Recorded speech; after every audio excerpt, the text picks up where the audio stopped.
आज तक रेडियो सुनता है सारा जहां।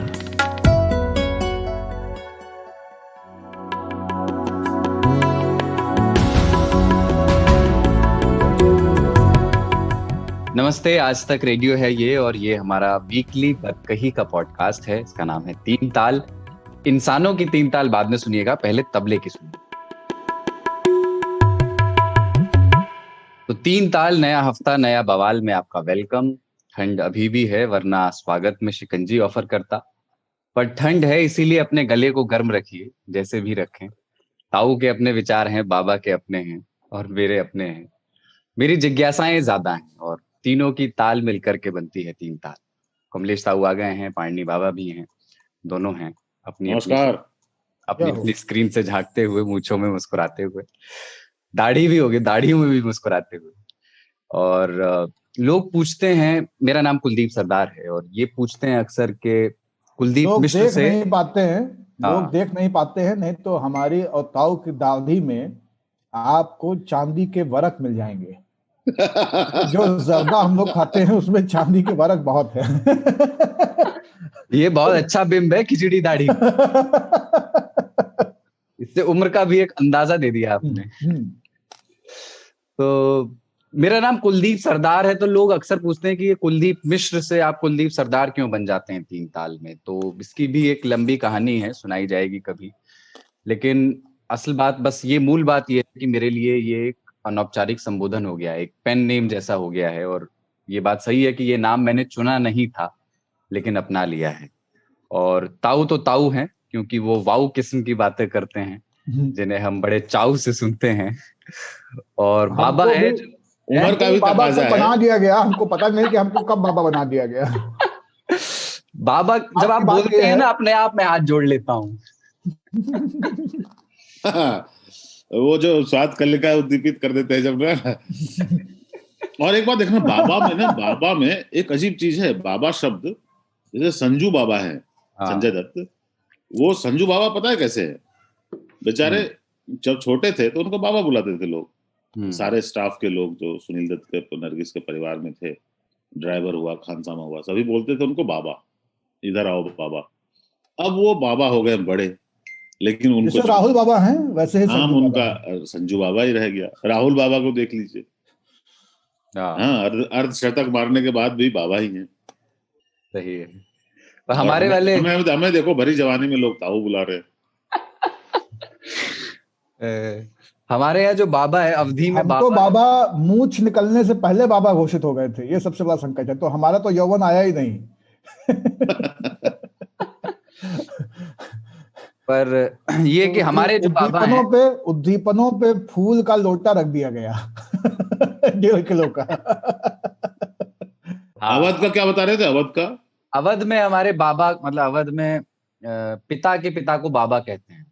और आप हमारे यहाँ भी वही पिता के पिता को बाबा कहते हैं। मुंबई में बच्चे को भी बाबा कह रहे हैं, जैसे संजू बाबा का एग्जांपल है। तो बाबा जो है वो एक उम्र का एक वेरी करता है। एज पूरे देश में अलग अलग, बच्चा भी बाबा हो सकता है, और बाबा तो बाबा हो ही सकता है। पिताजी के पिताजी बाबा होते थे या दादाजी होते?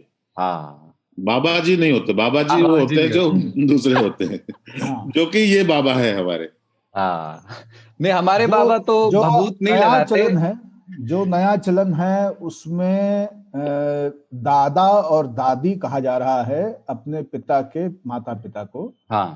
लेकिन जो चलन में रहा है लोक उसमें आचरण में, उसमें बाबा और आजी कहने की परंपरा रही है। तो अवध में आजी बोलते हैं, दादी आजी और बाबा। आजी का अपभ्रंश है अय्या। अय्या।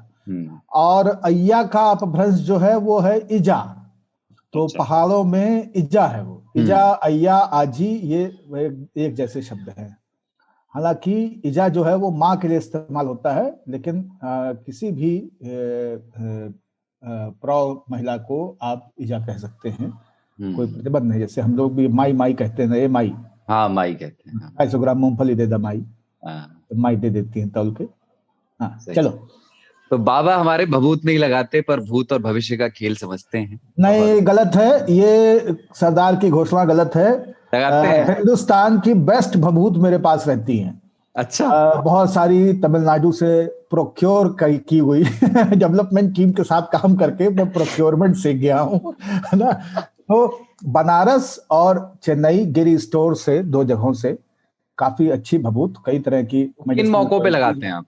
और ग्रीष्म ऋतु में दुनिया का सबसे कूल पाउडर जो है वो भभूति होता है। कभी ट्राई करके देखिए, बहुत ही सुंदर ठंडी अनुभूति उससे होती है। और प्रायः मैं अपने घर में अवकाश के दिनों में भभूत में लिपटा जमीन पे लुढ़का हुआ पाया जाता हूँ, भर पेट मट्ठा और दाल भात आवासने के बाद। क्या बात। सही। तो भूत और भविष्य पर लेकिन आज बात करेंगे आपसे किसानों के आंदोलन के कॉन्टेक्स्ट में, क्योंकि ये कहा जा रहा है कि बाजी वहां सांप सीढ़ी के खेल की तरह पलट रही है। लोग कह रहे हैं कि इमोशन से बड़ी कोई चीज नहीं होती, और राकेश टिकैत के भावनाओं के ज्वार ने सरकार की खिलती हुई बाँछों को, वे जहां कहीं भी होती हैं, मुरझा दिया है। इस पर थोड़ी बात करेंगे, और बात इस पर भी होगी कि उत्तर प्रदेश में सरकार अपने ठेकों से अपना ठप्पा क्यों हटाना चाहती है। यूपी में आबकारी विभाग के उस आदेश की चर्चा है जिसमें कहा गया है कि शराब की दुकानों से सरकारी ठेका शब्द हटा लिया जाएगा, सरकारी भी हटा लिया जाएगा, ठेका भी हटा लिया जाएगा, और अंग्रेजी शराब की दुकान या बियर शॉप या वाइन शॉप ऐसा, या देसी दुकान, शराब की या दुकान, भांग की दुकान, हाँ ऐसे ही शब्द लिखे जाएंगे। तो इस फैसले के पहलू क्या हैं, इस पर बात करेंगे, बहुत मजा आएगा इस पर। और एक सरप्राइज है, सरप्राइज एक लिसनर की चिट्ठी है जिन्होंने इंग्लैंड से हमें वो चिट्ठी लिखी है, और दो ऐसे सवाल पूछ लिए हैं कि सवाल सुनकर ही जियरा हरियर हो गया है। उन पर बात कर लेकिन हरा पहले रंग उजाला। इंतजार रहेगा, इंतजार रहेगा। और ये अभी हम लोग फुर्सत से शनिवार को रिकॉर्ड कर रहे हैं, सोमवार को ये सुनाई देगा, आप लोग सुनेंगे, और उसी दिन बजट आएगा। हो सकता है आप बजट आने के बाद सुन रहे हो या बजट आने से पहले सुन रहे हो, पर बजट सेशन शुरू हो गया है। बजट से ही ताऊ शुरुआत करते हैं कि बजट को लेकर हमारे यहाँ बड़ा उत्साह होता है, टीवी चैनलों पर, अखबारों में एकदम छाया रहता है, पर इसके बाद भी समझ किसी को नहीं आता है। ये ऑब्सेशन जो है बजट को लेकर के, क्या मतलब वो जस्टिफाइड है? क्या है कि वो अपने देश में होता है, ऐसा किसी और मुल्क में नहीं होता। मतलब मैं देखता हूँ दूसरे देशों के अखबार भी, वहां के टीवी चैनल भी, बजट तो पता भी नहीं चलता उनका कब आया कब गया। हमारे यहाँ दूसरे के खर्चे का हिसाब रखने में लोगों को बहुत इंटरेस्ट रहता है। बजट होता है एक सरकार की आमदनी, और चूंकि सरकार जनता की है इसलिए वो सबके सामने पब्लिक करती है संसद में कि उनकी आमदनी और उनके खर्चे का अठनी चवन्नी का हिसाब रहता है उसमें। अब उसमें जनता उत्साहित इसलिए होती थी क्योंकि हम गरीब मुल्क थे और सब कुछ दाता जो है वो देते थे कि आपकी रोटी, आपके कपड़ा, यहाँ तक कि चप्पल, जूते, खाने पीने की वस्तुएं, सबके दाम निर्धारित होते थे बजट से। बजट में इनफैक्ट उस दिन अखबारों में कॉलम होता था क्या महंगा और क्या हुआ सस्ता, जो कि अब नहीं होता। अब हम बाजार पर निर्भर हो गए हैं।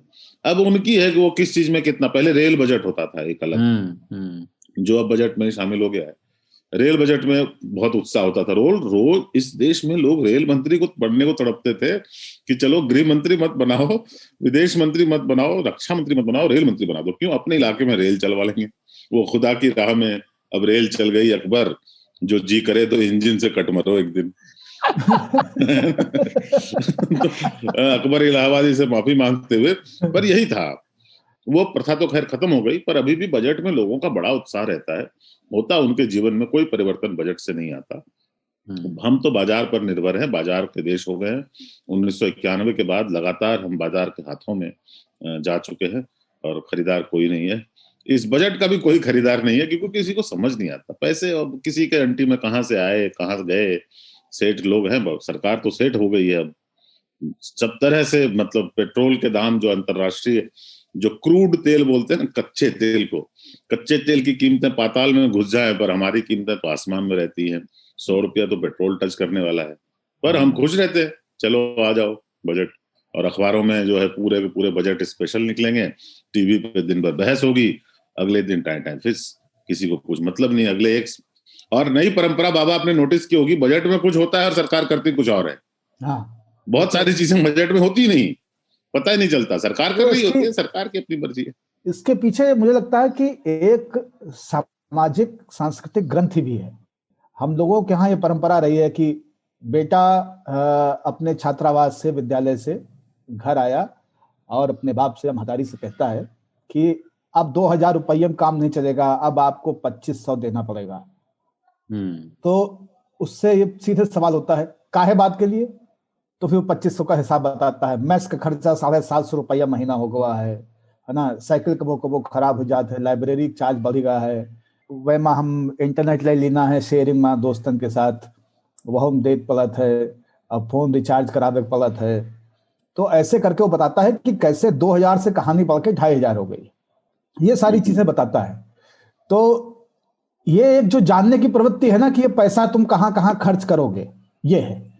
लेकिन होता क्या है, जो वो बताता है कभी उस पर खर्च नहीं करता है ना। वो 2,500 रुपया में 1,200 रुपया तो सिटियाबाजी में खर्च होता है उसका। हमारी जवानी के पोल खोल रहे हो आप। 300 रुपया का जूता खरीदता है वो।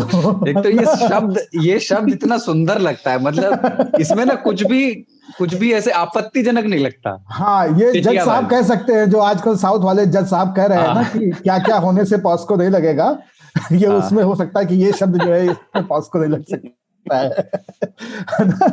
तो फिर वो 300 रुपया का जूता खरीद लेगा, सिनेमा देखेगा, अगर जेएनयू में है तो प्रिया चला जाएगा, पीवीआर चलेगा, अगर कहीं और है तो कहीं और जाएगा। तो वो खर्च साला करता कहीं और है ना, हिसाब बताता कुछ और है। सरकारों का हाल एकदम ऐसा है। हमको अच्छा लगता है कि सरकार बता रही है कि कहाँ कहाँ खर्च करेंगे। ये अपने बापों की जो ग्रंथि हम लोग दिमाग में लिए चलते हैं, इसी में हम लोग आह्लादित रहते हैं कि हाँ भाई सरकार हिसाब दे रही है, सुनो सुनो सुनो, है ना, इतना पैसा यहाँ खर्च किया जाएगा, इतना पैसा वहां खर्च किया जाएगा। लेकिन इसके ऊपर हमारा कोई चेक एंड बैलेंस रह नहीं पाता है और ये कमिटमेंट भी नहीं चल पाता है। हम प्रायः पाते हैं कि जो सरकार ने कमिटमेंट किया और जहां पे सरकार ने खर्चा किया उसमें फर्क है।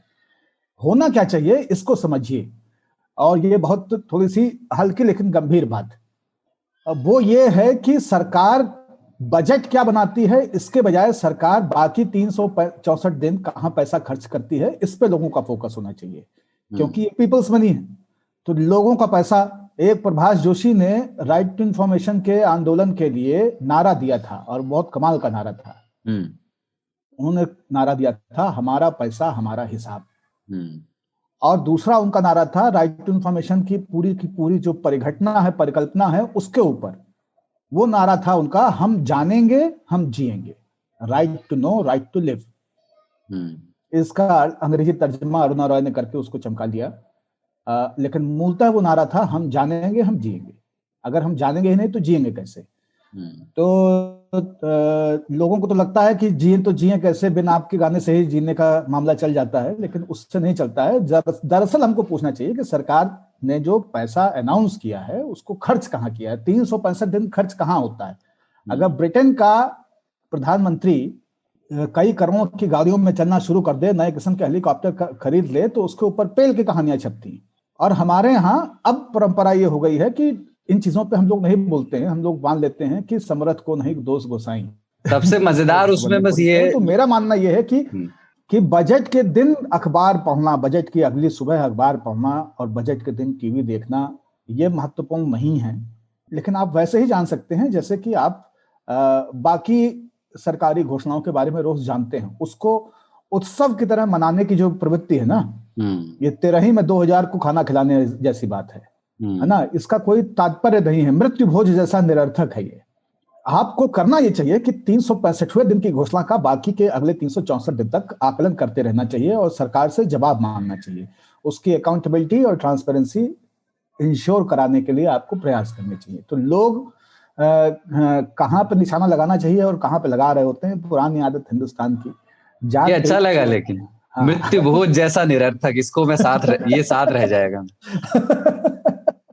लेकिन मजा उसमें जो शेर और शायरी होती है ना, एक वित्त मंत्री के लिए अनिवार्य सा हो गया कि भाई एक शेर तो उसको इतना बोरिंग कंटेंट ना, 1.5 घंटे का एक भाषण जो केमिस्ट्री की किताब की रीडिंग लगाने जैसा हो। अब आप सोचिए ना कि केमिस्ट्री की किताब की रीडिंग हो सकती है क्या? हिंदी की तो रीडिंग हो सकती है कि चलिए भाई आज आप पद्य संकलन से निराला की चुनी हुई कविताओं का पाठ करेंगे। चलिए भाई सुरेंद्र कुमार जी खड़े हो जाइए, पढ़िए। सुरेंद्र कुमार जी बेचारे पढ़ना शुरू कर दिए, है ना। रामदास अठावले जी को बना देना। हाँ, लेकिन अब क्या करेंगे, इतना बोरिंग है। आप देखें कि बजट भाषण के दौरान कई सांसद, कई मंत्री जो है वो सुमना नारी उनकी जो है वो एकदम ही सुप्तावस्था में चली जाती है और वो गायब हो जाते हैं, तो वो बजट के इम्प्लीमेंटेशन के स्वप्न लोक में चले जाते हैं, एलिस इन वंडरलैंड, और वो देखने लगते हैं कि योजनाओं का लाभ कैसे लोगों तक पहुंच रहा है। कौन सी नाड़ी बताई थी? अरे मैं सच में कागज पेन लेके ना नोट कर हम लोग जो शुरू करेंगे ना ऐसे 5-6 शब्द ऐसे लिखते चलेंगे और आखिर में जाते रहते, जो भी अच्छा लगेगा उसको एक आज का शब्द। इंगला पिंगला सुषुम्ना, ये सब जो है तमाम नाड़ियां हैं जिसके बारे में कुमार गंधर्व से लेकर के और सहजयोग की निर्मला देवी तक हम लोग सुनते समझते रहे हैं। समझ में आई नहीं कभी कि नाड़ियां कहाँ पे हैं, लेकिन हैं, ये कहीं कहीं तो होती ही हैं, जो जग जाती हैं तो आदमी परम वैभव को प्राप्त कर लेता है। परम वैभवन ने तुम्हें तत्स्वराष्ट्रम हो जाता है एकदम। तो बहरहाल भाई साहब ट्रेनिंग आपकी अच्छी है। अरे बाबा है तो फिर तेरहों लाइन याद है। 13 लाइन याद है। एक बाबा आपने नोटिस किया होगा, एजुकेशन सेस होता था, पेट्रोल लो तो एजुकेशन सेस, सब में ना वो शेष नाग था हमारे देश का, शेष नाग, उसी पे टिकी हुई थी पूरी अर्थव्यवस्था। वो एजुकेशन किस तरफ हुआ ये किसी को पता नहीं है देश में। आपको कई बार पता चलेगा कि अम्बेडकर छात्रावास के पैसे से पता चलता है कि मंत्रियों की नई गाड़ी खरीद ली गई। कई बार पता चलता है कि छात्रवृत्तियों का पैसा जो है वो बाकी चीजों में, बाकी योजनाओं में या प्रकाशन विभाग को दे दिया गया। हमसे तो पूछा नहीं जाता ना, हमसे तो पूछा नहीं जाता कि हम ले रहे हैं इसका यहाँ उपयोग करेंगे, वो नहीं, हम लगा रहे हैं, हम आप पर लाद रहे हैं, आप इम्पोज कर दिया, आप पे कर रहे हैं। पर एजुकेशन में जिस तरह की व्यवस्था हमारे देश में अभी भी 2021 में है, 21वीं सदी के 21वें साल में, बहुत मुश्किल है कि हम कोई नया आयाम स्थापित कर सके एजुकेशन के क्षेत्र में, क्योंकि अभी भी बात वही होती है कि आईआईटी यहाँ पे खुल गया, फिर दूसरी जगह का आईआईटी खुल गई, अब इतने आईआईटी और इतने आईआईएम हो गए, लेकिन गिनती उन्हीं 4-5 की है। नए वालों के वही कानपुर और दिल्ली और चेन्नई में ही हम लोग फंसे हुए हैं। नए एम्स खुल रहे हैं, वहां पे डॉक्टर नहीं है, वो मरीज है तो शिफा नहीं, शिफा है तो एम्स है दिल्ली में जहां पे डॉक्टर बैठ के मरीजों को केवल जिला अस्पताल रेफर करने का काम करते हैं। तो जो आपने सेस कहा था, सेस से मुझे बंगाली भी याद आती है, बंगाल में चुनाव है तो शेष हो गए ये तो बड़े संकट की चीज है। अरे ममता दीदी का हिंदी में भाषण आया, सुना? ग्रंथि जो है वो बहुत खतरनाक है, और वो ग्रंथि हमारे देश में बजट को लेके हमेशा ऐसी रही है। ऐसा नहीं कि केवल सरकारी बजट के साथ होता है। आज तक आपने कभी देखा कि कभी रामलीला कमेटी से बजट का हिसाब मांगा गया? वो भी कहते हैं कि नहीं, इस बार 4 नए तोरण द्वार बनेंगे, स्पीकरों का 2 बड़ा गेट बनेगा, बगल वाले गांव की जो पूरी की पूरी मचान बनती है बड़े बड़े स्पीकर्स की, उससे बड़ा मचान हम बनाएंगे, उनकी नौटंकी को हमारी नौटंकी इस बार दबा देगी। नौटंकी का मतलब नौटंकी नहीं है भाइयों बहनों, बुरा मत मानिएगा। नौटंकी एक प्रकार की विधा है, एक प्रकार का खेला है, जिसमें कि संगीत और अभिनय दोनों की मदद से लोगों का लोक परंपरा में मनोरंजन होता रहा है। और कानपुर के रंपत हरामी को तो आप जानते ही होंगे। हाँ। नौटंकी के पद्म कलाकार। हाँ, और हरामी उनका उपनाम है, ताऊ ने उनको गाली नहीं दी है। हाँ, ये बताना जरूरी है। उन्होंने खुद ही रखा है अपना नाम, वो कोई भदौरिया उनका नाम था। हाँ, बांस मंडी में रहते हैं। हाँ, और रंपत जो है वो रमापति का अपभ्रंश है, ये भी आप समझते चले, है ना। तो इसके ऊपर हिंदी की पाठशाला भाषा विज्ञान की लगाना मेरी आदत है, नाम पावनी है, क्या करें, आदत खराब है। तो ये जो बजट ना चेक करने की परंपरा रही है ना, तो घोषणा केवल होती है, तो रामलीला कमेटी घोषणा करके चंदा ले लेती है और आप लोग दे देते हैं। देवी जागरण के, दुर्गा पूजा कमेटी के लोग, RWA के लोग, कई तरह की सामाजिक संस्थाएं हैं जो धार्मिक हैं और कुछ लोक मंगल का काम करती हैं।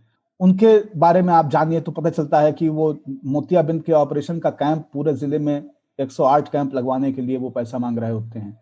शतचंडी यज्ञ की एक बड़ी पुरानी परंपरा है उत्तर भारतीय राज्यों में, खास करके उत्तर प्रदेश में, और भागवत कराने की परंपरा भी बहुत उतनी ही खतरनाक है, रास और भागवत। तो उसमें भी यही होता है कि पैसा अरिया झार इकट्ठा कर लिया जाता है, हिसाब नहीं आ पाता है। भले ही लौंडे जो है हुचका पी रहे हों और गांजा पीट रहे हों, सिनेमा देख रहे हों, उससे सिटियाबाजी कर रहे हैं। सिटियाबाजी कर रहे हैं। बाबा, अभी मैं आ रहा था घर से, रास्ते पे लड़के ना ट्रक वालों से, गाड़ी वालों से सरस्वती पूजा के चंदे वसूलते हैं। वसूली, हमारे यहाँ वसूली। परंपरा है ये। और वो बैरियर लगाते हैं प्रॉपर पुलिस की तरह, हर गाड़ी से वसूलते हैं। और आप एक गांव को अवॉइड कर लोगे तो दूसरे गांव में पकड़े जाओगे। और लगातार आपको 100 किलोमीटर के दौरान 10 से 12 ऐसे गांव मिलेंगे जहां के बच्चे, छोटे छोटे बच्चे होते हैं, और वो आपसे वसूलते हैं। ये शतचंडी यज्ञ वाला अभी जो है राम मंदिर के लिए मैंने देखा तोरण बने हुए हैं, और लोगों ने वो चंदा नहीं है, वो चंदा नहीं, वो सेस है, वो देना ही है, आप चाह नहीं सकते हैं। हाँ, बिना दिए आप आगे बढ़ते नहीं है। बढ़ नहीं तो होता है कि बीमा आग्रह की वस्तु है टाइप हो जाता है चंदा, है ना? चंदा नहीं है, वो लेते ही है, आपको देना पड़ेगा। सेस है, बिना दिए आपकी गाड़ी पार नहीं होगी। भव सागर से पार होने के लिए आपको केवट को नमस्ते करना ही पड़ेगा। और इस देश में अभी इस समय श्री राम लला के भव्य मंदिर, भव्य ही बोलते हैं, पता नहीं, बचपन से मैं सुनता रहा, वहां एक भव्य मंदिर बनेगा। मंदिर तो आप ये देखें कि शहर शहर में लोग वसूले जा रहे हैं। इसमें मैं सुनने वालों को यहाँ पे थोड़ा सा आगाह कर दूं कि बहुत सारे लोग यूपीआई फेसबुक पे डाल रहे हैं, या ट्विटर पे डाल रहे हैं, या सोशल व्हाट्सएप पे डाल रहे हैं कि इस यूपीआई पे राम मंदिर में चंदा देने के लिए इस यूपीआई पे पैसे भेजें। बहुत सारे लोग अपने अकाउंट भेज रहे हैं उसमें, और वो पैसे लोगों के छींट रहे हैं। कृपया बहुत गौर से, कोई जो भी हो आधिकारिक है उनका पता कर लें, तभी अपना चंदा दें। हाँ, तो हम चंदा के लिए किसी को उकसाते नहीं है, लेकिन आज तक तो हमने कहानी लगा रखी है कि किन किन माध्यमों से ऑनलाइन या ऑफलाइन आप चंदा पहुंचा सकते हैं, अगर पहुंचाना चाहें। वो इसलिए है कि आपकी आस्था जहां भी है बनी रहे, वो गलत जगह पे ना जाए, किसी सरकारी ठेके पे ना पहुंच जाए आपका दिया हुआ पैसा। इसलिए गलत चंदा देने से आदमी देवदास बन सकता है। हाँ, आप सोच रहे हैं कि देवदास, और हम तो कह रहे हैं कि वो चंदा लास वेगास पहुंचा सकता है किसी को।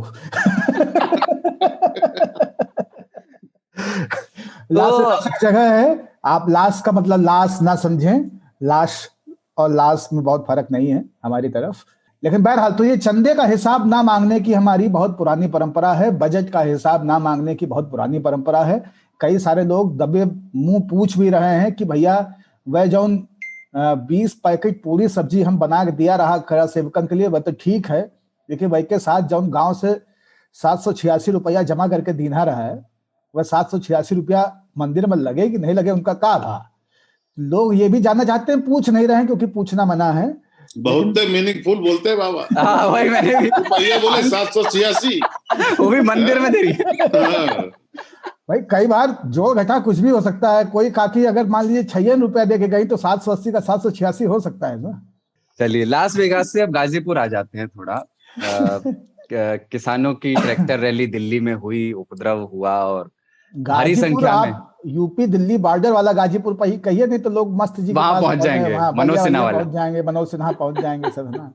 हाँ, उत्तर प्रदेश और दिल्ली बॉर्डर वाला, जहां किसानों का प्रदर्शन चल रहा है, जहां भारतीय किसान यूनियन के नेता राकेश टिकैत कैमरा पर रो पड़े, ये कहते हुए कि किसान मेरी जिम्मेदारी है, ये जगह मैं नहीं छोड़ूंगा। और एक परिचय और है गाजीपुर का, फिर उस पर आगे चलेंगे। मैं कह देता हूँ, आदत है टोकने की, नहीं, लेकिन गांव के जीवन जिन लोगों ने जिया है वो एक शब्द से परिचित होंगे, उस शब्द को कहते हैं घूर।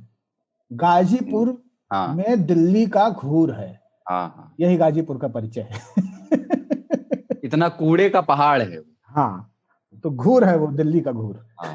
तो वहां जो है उस दिन अतिरिक्त पुलिस फोर्स पहुंची, ये सोच करके कि किसान अभी प्रेशर में हैं और कम से कम गाजीपुर वाली जो प्रोटेस्ट साइट है उसको खाली करा लिया जाए। लेकिन राकेश टिकैत के आंसुओं से एकदम से ऐसा लगा तस्वीर बदल गई, रातों रात वहां लोग और जमा होने लगे।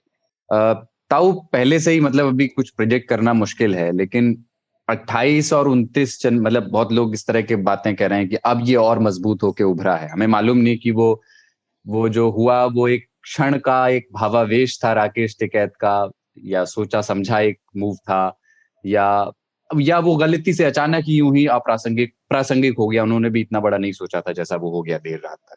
लेकिन हम ये कह रहे हैं कि जो 28 और 29 जनवरी की रात में हुआ, उसने आपकी नजर में क्या बदल दिया इस किसान मूवमेंट में, सरकार के लिहाज से भी और किसानों के खेमे के लिहाज से? ईमानदारी से बोलूं तो लगा था वो रात ना उसकी सुबह नहीं होगी। वो रात जो है वो वहीं खत्म हो जाने वाली थी। उनको उठाकर कहीं जेल, कहीं होटल, किसी गेस्ट हाउस में ले जाया जाना था, या दिल्ली पुलिस को सौंप देना था और वो मामला खत्म हो जाता, जो कि संख्या बहुत कम हो गई थी वहां पे प्रदर्शनकारियों की। पर आंसू जो है ना, और हम लोगों ने, वही होता है, एक कहावत है, जाट मरा तब जानियो हो जब 13वीं होए, ठीक है। 13वीं हो जाए। हाँ, तो हमने सोचा था ये आंदोलन खत्म हो गया है, पर भाई साहब उसकी 13वीं नहीं हुई है। जब तक 13वीं नहीं होगी तब तक उसका कुछ नहीं होगा। एक हमारे साथी हैं मनदीप, आज तक रेडियो में ही, उन्होंने मुझे भेजा था कि 1 जाट जाट, 2 जाट मौज, 3 जाट कंपनी, 4 जाट फौज। यहाँ तो 4 नहीं 40,000 जाट हैं। 4 5 तो 24 आप गज। समझो कि वो खुद ही किसान जवान एक ही जगह हो गए। ये संकट है कि ये आंदोलन अब फिर से जीवित हो गया, एक तरह से कहिए तो। और जिस तरह से क्या हो रहा है कि दूसरे एक, लेकिन पॉजिटिव चीज जरूर देखिएगा, राकेश टिकैत एक उनमें से अकेले नेता है जो बार बार ये दोहरा रहे हैं कि मैं हाँकूंगा नहीं, आंदोलन खत्म नहीं करूंगा, मैं सरकार से बातचीत करना चाहता हूं। इसका मतलब है कि डेडलॉक नहीं है। जैसे दूसरे ग्रुप में सिंघू बॉर्डर वाले ने कहा कि नहीं, हमें कोई कुछ मंजूर ही नहीं है ना, बातचीत करके क्या करना आप, वो इस बॉर्डर पे नहीं है। इसका मतलब राकेश टिकैत अपनी राजनीतिक संभावनाएं ढूंढ रहे हैं, कोई कॉम्प्रोमाइज, बीच का रास्ता। हालांकि पाश ने कहा था नहीं होता है, जो कि सिंघू बॉर्डर पाश पंजाब के थे, उन लोगों ने कहा कि बीच का रास्ता नहीं होता है। यूपी में बहुत है बीच के रास्ते। हाँ, हम पास के लोग हैं, ठीक है। और लेकिन टिकैत का कहना है कि हम पास के लोग हैं, हम बीच का रास्ता निकाल लेंगे, उठाओ मत, क्योंकि हम ये बर्दाश्त नहीं कर सकते कि आपने हमें यहाँ से धक्के मार के निकाल दिया, पानी बंद कर दिया, टॉयलेट हटवा लिया, ये करके मत निकालो। हमें सम्मान के साथ बातचीत करके कोई रास्ता हमें भी सम्मानजनक दो, और आप भी एक सम्मानजनक रास्ता लो, है ना। वो कह रहे हैं कि ये बिल हमें मंजूर नहीं है, पर ये भी कह रहे हैं कि मैं सरकार से बातचीत करना चाहता हूं। तो आप वहीं पे एक आशा की किरण देख सकते हैं। बाकी अब बल प्रयोग करके हटाना बहुत कठिन हो जाएगा, क्योंकि मुजफ्फरपुर से लोग, मुजफ्फरनगर से लोग चल चुके हैं, और ये लोग किसान हैं, ये ध्यान रखिएगा। पंजाब वाले में बहुत सारे आढ़तिये हैं, और आढ़तिया फाइनेंस्ड है। ये वाला जो है गाजीपुर वाला, और जो पश्चिमी उत्तर प्रदेश के लोगों का है, वो आढ़तियों का नहीं है, क्योंकि आढ़तियों का यहाँ पे उस तरह का वर्चस्व नहीं है, न इस तरह की इकोनॉमी है यहाँ पे। ये सब किसान हैं, इनके साथ बल प्रयोग बहुत दुर्भाग्यपूर्ण हो सकता है, और मैं समझता हूं कि अपने विवेक में वो सरकार भी ऐसा नहीं करेगी, चाहे वो योगी जी की सरकार हो, चाहे वो मोदी जी की सरकार हो। अब रह गई बात किसान आंदोलन की। मैं इस विषय पे शुरू से मेरा कोई मत नहीं रहा है, क्योंकि मैं रिफॉर्म्स के पक्ष में रहा हूं। जिस तरह के रिफॉर्म्स हुए, मैं नहीं कह सकता वो अच्छे हैं या बुरे हैं, मैं इसका न स्पेशलिस्ट हूं न एक्सपर्ट हूं, पर मैं चाहता हूं कि रिफॉर्म्स हो। किसानों की हालत 70 सालों में बहुत सुधरी नहीं है। ये वाले रिफॉर्म्स हो, मैं नहीं जानता किस तरह के रिफॉर्म्स हो, वो भी मैं नहीं जानता, वो किसानों और सरकार के बीच का मसला है। पर इस विवाद का निर्णय अब बल प्रयोग से नहीं हो सकता, सरकार को बातचीत करनी ही पड़ेगी, और राकेश टिकैत ने रास्ता उनको दिखा दिया है। हाँ, लेकिन गाजीपुर पे मतलब 2-3 तरह के बिंब हैं कुलदीप। एक तो बिंब मुझे दिखता है बड़ा, मैं घूमते टहलते एक आध बार गया भी, एरी सखी वाला बिंब है। दोनों तरफ से जाट हैं, वर्दी में भी और धोती पगड़ी टोपी में भी। तो उनके बीच में जो अनुलोम विलोम हो रहा है, आमोद प्रमोद हो रहा है, वो बहुत साझा है। छाछ दोनों को प्रिय है ना, पूरी सब्जी दोनों खा रहे हैं, रोटी दाल दोनों खींच रहे हैं, है ना। बीड़ी शेयर्ड है ना, बातें शेयर्ड हैं, गाने शेयर्ड हैं, खेती किसानी को लेकर के बहुत सारी चर्चाएं शेयर्ड हैं। तो एक जैसे लोग हैं। वैसे एक चीज बता दूं, राकेश टिकैत भी एक जमाने में दिल्ली पुलिस में थे। हाँ, कांस्टेबल थे। हाँ, तो वो भी बीच बीच में कहते होंगे कि अरे मैं भी गणित वर्दी पहन के घूमा भाई। सतवीर कहा बागपत धोरे का है, आजा रोटी खा ले। रोटी खा के जाइए भाई, देख दे तेरी ड्यूटी अपनी जगह है, तू रोटी खा के जाइए।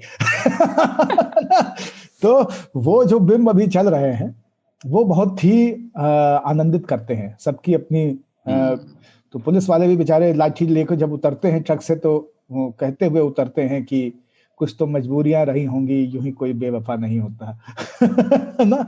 लेकिन दूसरी चीज जो है वो मुझे लगता है कि सिनेमा समाज का दर्पण है, इस वक्त एकदम इम्प्लीमेंटेड दिख रहा है, और 26 तारीख से लेकर के आज जब हम रिकॉर्ड कर रहे हैं 30 तारीख को, बापू नहीं रहे हमारे बीच में, 26, 27, 28, 29, 30, 5 दिन, भाई साहब 5 दिन में कुछ महीनों पहले देखी गई एक फिल्म को मैं हूबहू दिल्ली में देख रहा हूं लाइव। मुझे दरअसल 5 दिनों में केवल लूडो दिखाई दे रहा है। ओ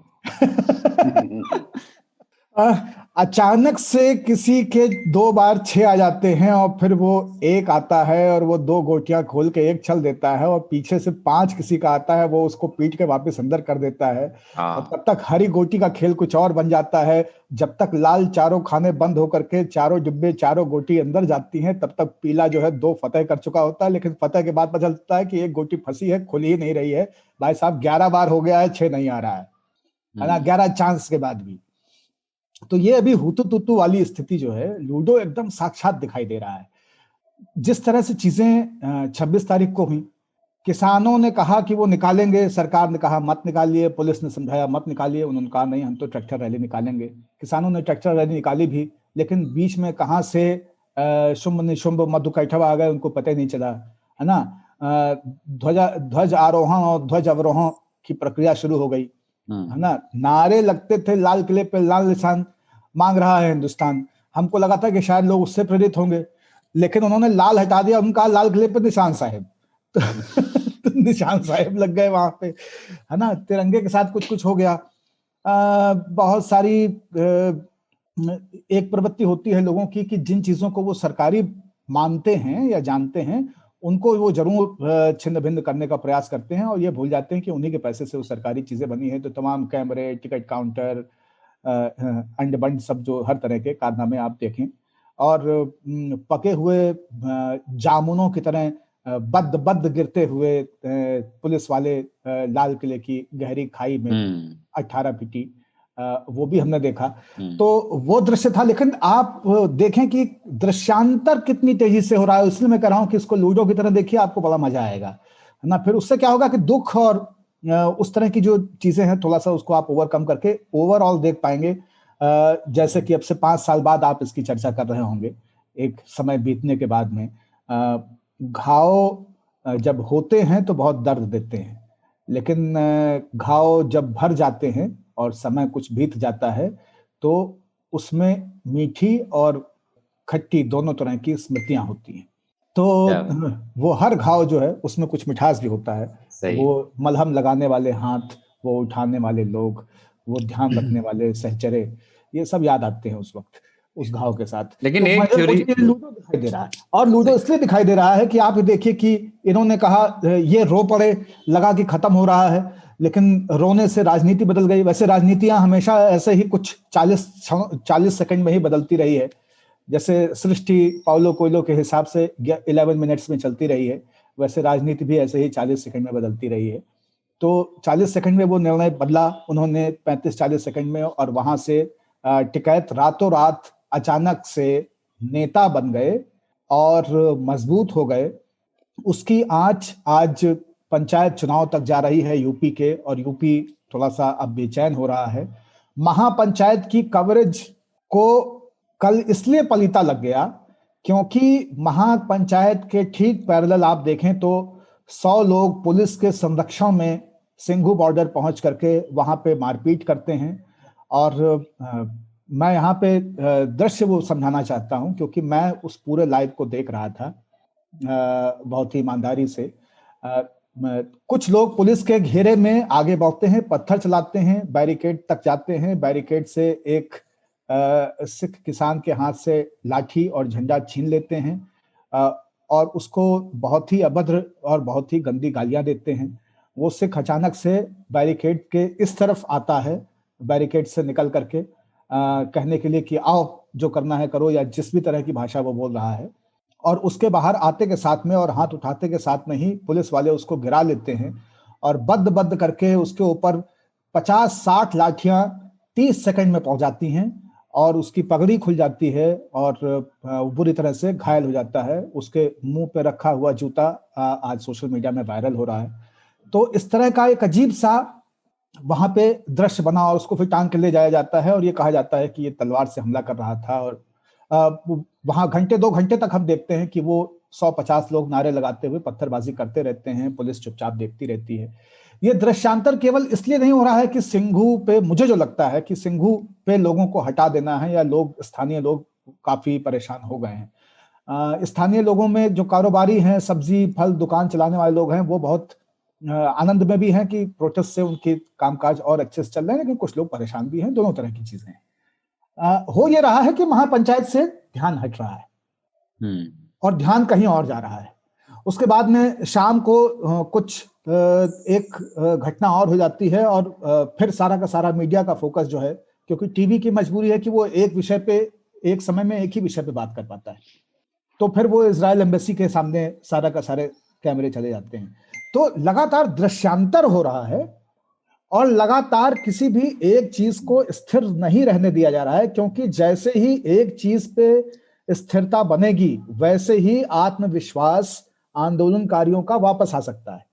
आप देखिए, अब तो मुझे भी लूडो दिख रही है इसमें। हाँ, तो आप देखिए कि इसमें इतना भयंकर लूडो है, इतना भयंकर लूडो है। और उधर फिर महापंचायत होती है, लेकिन महापंचायत के साथ एक और भसड़ हो गई है कि वहां पे संजय सिंह भी पहुंच गए हैं और जयंत चौधरी भी पहुंच गए हैं और लल्लू भी पहुंच गए हैं, कांग्रेस वाले अपने जो प्रदेश अध्यक्ष हैं। तो इस तरह से नए नए किरदार अभी इंट्रोड्यूस होते जा रहे हैं। यहाँ पे भी मनीष सिसोदिया पहुंच गए राकेश टिकैत के पास और उनसे भाईबंदी जताए। तो पंचायत चुनावों के ऊपर इसकी भाप एकदम जाती हुई दिखाई दे रही। इन्हीं सबके बीच में एक शिव भक्त ने सिंघू बॉर्डर को अपनी प्रेस कॉन्फ्रेंस में शंभू कह दिया। उनका नाम राहुल बाबा है। शिव भक्त ने। तो राजनीति में शंभू भी आ गए हैं जो अभी तक नहीं थे सिंघू बॉर्डर पे। अब शिव का भी आह्वान हो गया, शिवरात्रि पास है, तो ये कतिपय चीजें हैं। तो ये जो लूडो चल रहा है ना, इसको आप देखिए। और इस वक्त सरकार के लिए, मैं ये नहीं कह रहा कि सरकार ये सब करा रही है, ये आप लोगों के विवेक के ऊपर है, लेकिन मैं ये जरूर समझ रहा हूं कि इस अस्थिरता से जो 26 तारीख का झंडे वाला पूरा एपिसोड था और अचानक से सरकार और एक नैरेटिव देश में बना था कि तिरंगा तेरा ये अपमान नहीं सहेगा हिंदुस्तान, दिल्ली का ऑर्डर, खाली करो बॉर्डर, ये नैरेटिव पूरा का पूरा राकेश टिकैत के आंसुओं में धुल हो गया ना, दिल के अरमा आंसुओं में बह गए, है ना। और हम वफा करके भी तनहा रह गए। तो सरकार का दांव जो है वो पलट गया था। तो 26 तारीख की कहानी उसमें अगले दिन बदल गई। एक ट्रिगर और था, एक थ्योरी जो है, मतलब लोनी से विधायक हैं बीजेपी के नंद किशोर गुर्जर, वो वहां पहुंच गए थे गाजीपुर में। जब पुलिस पहुंची थी तब अपने 100-150 लोगों को पहुंच गए, ऐसी खबरें हैं। बिल्कुल। और बिल्कुल। ये बयान भी दिया राकेश टिकैत ने मीडिया में कि यहाँ बीजेपी के विधायक आए हुए हैं, और उनके आते ही एक अलग तरह का समीकरण हो गया, क्योंकि उत्तर प्रदेश में जाटों और गुर्जरों के बहुत अच्छे मधुर संबंध नहीं है। विजयदशमी के जुलूस जैसी अवस्था में कुछ भाजपाई यहाँ पहुंच गए हैं। हाँ। तो वही फिर यूपी में ना, वैसे भी जाटों गुर्जरों में बहुत मधुर संबंध नहीं है, तो इसने और एक ट्रिगर का काम किया। ये पश्चिमी उत्तर प्रदेश में राकेश टिकैत के पीछे जो जाट किसान हैं उनको खड़ा होने के लिए। तो ये कास्ट कंसोलिडेशन बाबा हर आंदोलन में ऐसा होता है क्या हमारे यहाँ? मतलब ये नॉर्मल चीज है? अभी तो कास्ट कंसोलिडेशन का मामला बचा नहीं ना, क्योंकि कास्ट तो बहुत बड़ी चीज है। जब आप गुजरों और जाटों की बात करते हैं या पुलिस की बात करते हैं तो कास्ट नहीं होते हैं, वो पहले वॉरियर्स होते हैं। ये सब म्यूटिनी के सिपाही हैं। तो जाट लड़ाके हैं, गुर्जर लड़ाके हैं, और इनकी प्रतिस्पर्धाएं हमेशा एक दूसरे के प्रति लड़ने वाली रही हैं। ये हमेशा, लेकिन ये एक दूसरे के पूरक भी हैं। हाँ, उनके बीच के बैलेंसर है, नेचुरल बैलेंसर है। उनको कभी भी ज्यादा ओवर एस्टिमेट भी नहीं करना चाहिए। और सरकार को तो अब ये सोचना चाहिए कि समझाएं कैसे, और समझाना कठिन है। मनदीप ने ही मुझे भेजा था एक घोर जातिवादी 2 लाइनें भेजी थी कि बनिए को बहकाना, ठाकुर को धमकाना और जाट को समझाना घना कठिन काम से। तो समझाना बहुत कठिन है किसानों को। मैं जाट नहीं कह रहा, मैं सब सारे किसानों की बात कर रहा हूँ, सिर्फ जाट ही नहीं है किसान। समझाना बहुत कठिन है। और यह कठिन पनघट की जो डगर है ना, वो मधुआ की मटकी अगर लेनी है तो फिर जाने पार करना पड़ेगा। बहुत कठिन है भैया। बिल्कुल। एक चीज बस इसमें मैं कहना चाहता हूँ, जो मेरा पैनोरामिक होता है हर विषय के ऊपर, इस विषय का जो पैनोरामिक है वो मैं बता देता हूँ, किसानों के एजुकेशन का, कि हमारा समाज और हमारी सरकारें हमारा समय उन्हीं चीजों की कीमत चुका रहा है जो हमने स्वयं अर्जित किए हैं। हमको लगता है कि सेना से महान काम कोई नहीं करता है। हमको लगता है तिरंगे से बड़ी कोई चीज नहीं है।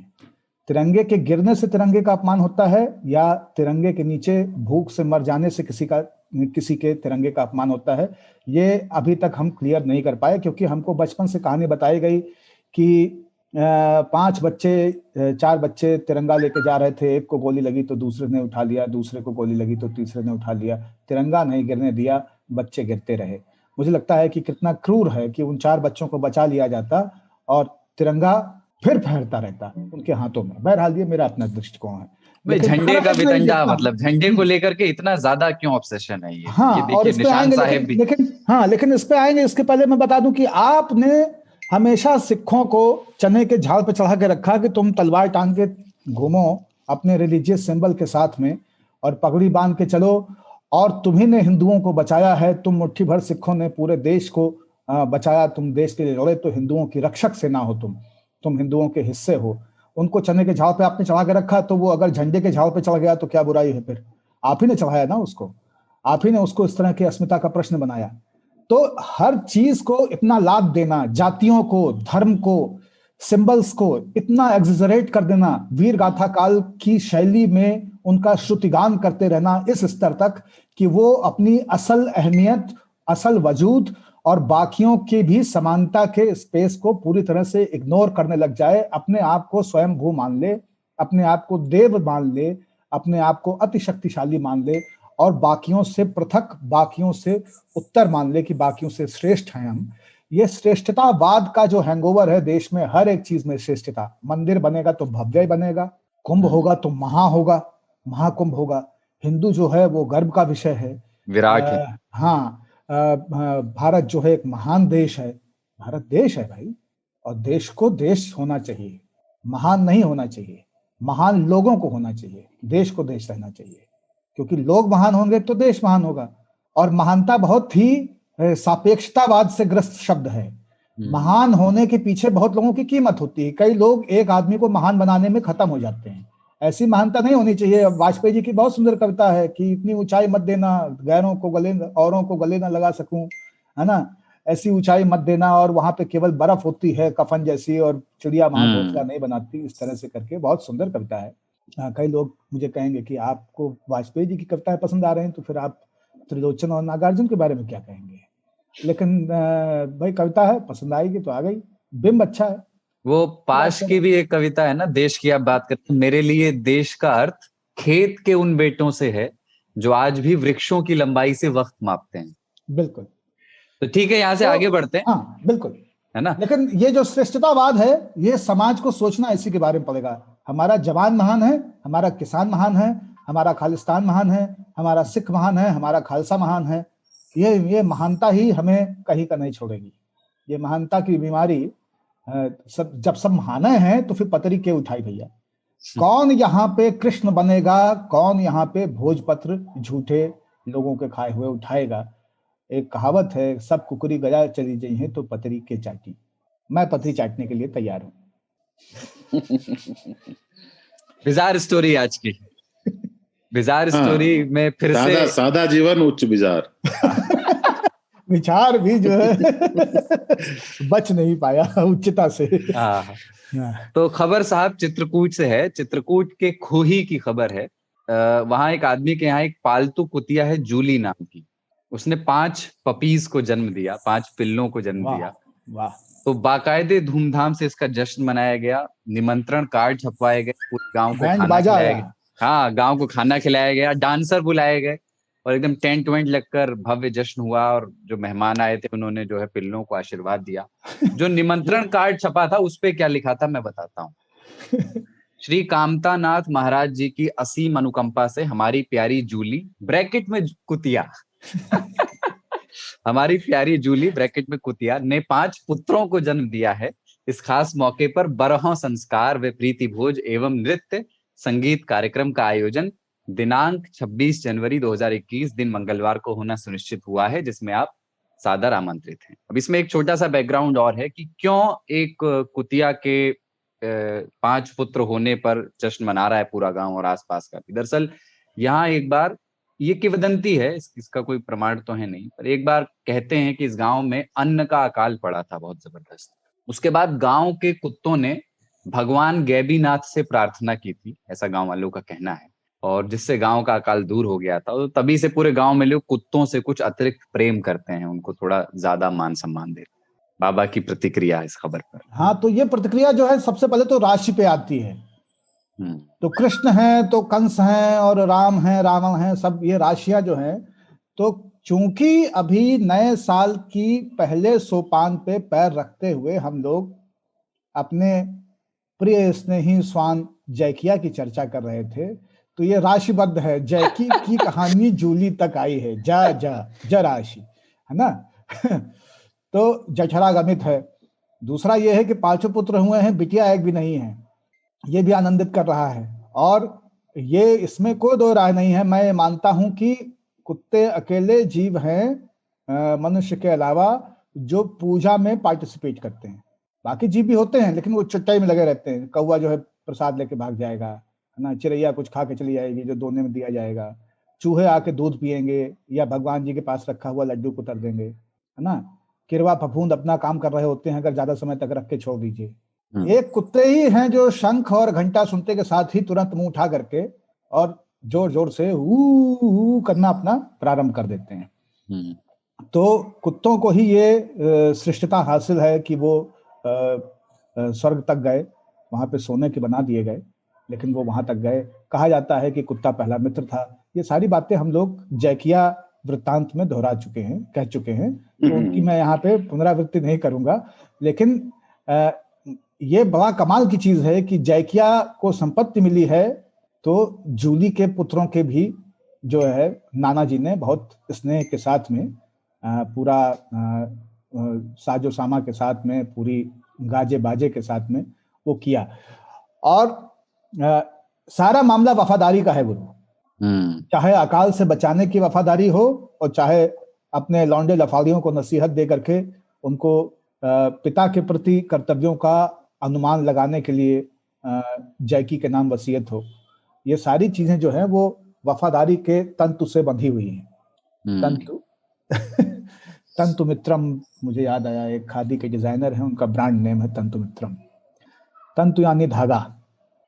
तो जूली का जो बच्चों का बरहा हुआ है वो कमाल की घटना है, और चित्रकूट में हुआ है। मतलब पाताल लोक सीरीज अभी उसी के ऊपर आई थी, तो वहां पे भी हमने वो विचित्रताएं देखी थी कि चित्रकूट की विचित्रताएं किस तरह की हैं। तुलसी की कथा है कि चित्रकूट के घाट पे भई संतन की भीड़, तुलसीदास चंदन घिसैं तिलक लेत रघुवीर। तो पावन धरा है, लोग देवभूमि है ना, गॉड्स ओन सिटी। और जूली को 3 ताल के हम साथियों की तरफ से, अगर आप लोग विटो ना करें तो, पुत्र प्राप्ति और उनके सफल स्वास्थ्य की कामना सहित बहुत बहुत बधाइयां। हम लोग नहीं आ सके क्योंकि निमंत्रण हम लोग तक बाद में पहुंचा। ताऊ ये श्वान मूवमेंट हो गया ये भी।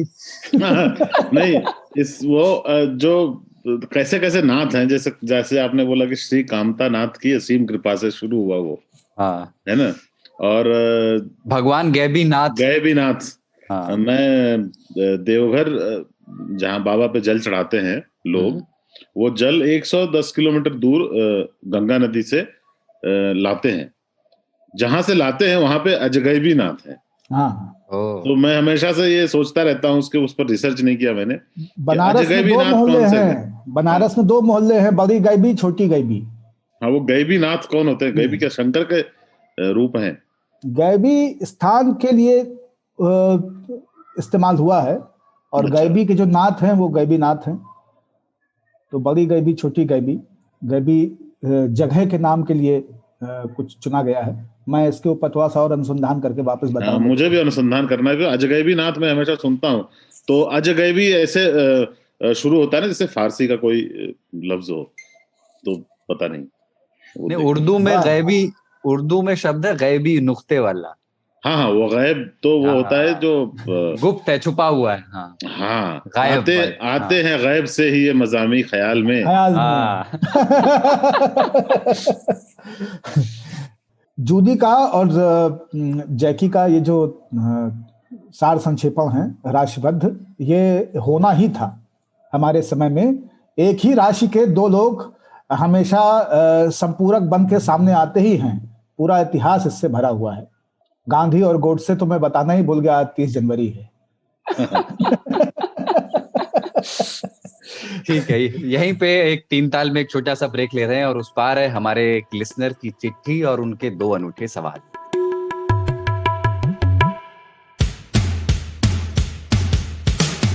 आज तक रेडियो, aajtak.in/radio, ये हमारा पता है, लेकिन हम आपके पसंदीदा ऑडियो प्लेटफॉर्म्स पर भी हैं। Google podcast, Apple podcast, Spotify, Jio Saavn जैसे ठिकानों पर भी आप हमें सुन सकते हैं। और अगर YouTube आपकी पसंदीदा जगह है तो वहां पर भी हमें सब्सक्राइब कीजिए। आज तक रेडियो, सुनता है सारा जहां। आप सुन रहे हैं आज तक रेडियो। वेलकम बैक टू तीन ताल। और इस हिस्से की शुरुआत हम एक ईमेल से कर रहे हैं। पिछली बार हमने रिक्वेस्ट की थी कि जो लोग तीन ताल सुनते हैं वो अगर कुछ मजेदार सवाल भी हम लोगों से पूछना चाहते हैं तो जरूर भेजें। तो अभिषेक वत्स हैं हमारे लिसनर, ये इंग्लैंड में रहते हैं और उन्होंने हमें ईमेल लिखा है हिंदी में। मैं शब्दशः उसको पढ़ रहा हूँ पहले। कमलेश ताऊ, पाणिनी बाबा और कुलदीप भाई को मेरा सादर प्रणाम। ब्रैकेट में लिखा है कमलेश ताऊ आहा के गोर लगै छी, हमरा नहीं बुझल हाँ रहा हाँ हाँ हाँ, अपने के मातृभाषा मैथिली भले। आप तीनों के इस हफ्ते के एक और विश्लेषण से भरी बातचीत का बहुत बहुत धन्यवाद। खूब मजा आ रहा है सुनकर। मेरी टिप्पणी खासतौर पर हिंदी भाषा को लेकर जो बात हुई उस पर है। मैं पूरी तरह सहमत हूं कि किसी भी भाषा की उपयोगिता, चाहे वो व्यावसायिक रूप में हो या सामाजिक रूप में, जब तक नहीं बढ़ेगी तब तक उस भाषा को जीवित रखना बहुत मुश्किल है। मेरी मातृभाषा मैथिली है। मेरे दादाजी और दादी माँ के साथ रहने की वजह से मैं इस भाषा को बोल सकता हूँ। मुझे यकीन है कि कल को मेरी अगली पीढ़ी शायद स्पेनिश या मैंडरिन या कोई और भाषा सीखेगी, क्योंकि 20 साल में शायद इन भाषाओं की उपयोगिता ज्यादा हो। पर भावुक मन फिर भी सोचता है कि कहीं मैथिली विलुप्त ना हो जाए मेरे जैसे संतानों की वजह से। इस आंतरिक द्वंद से मैं काफी जूझता हूँ।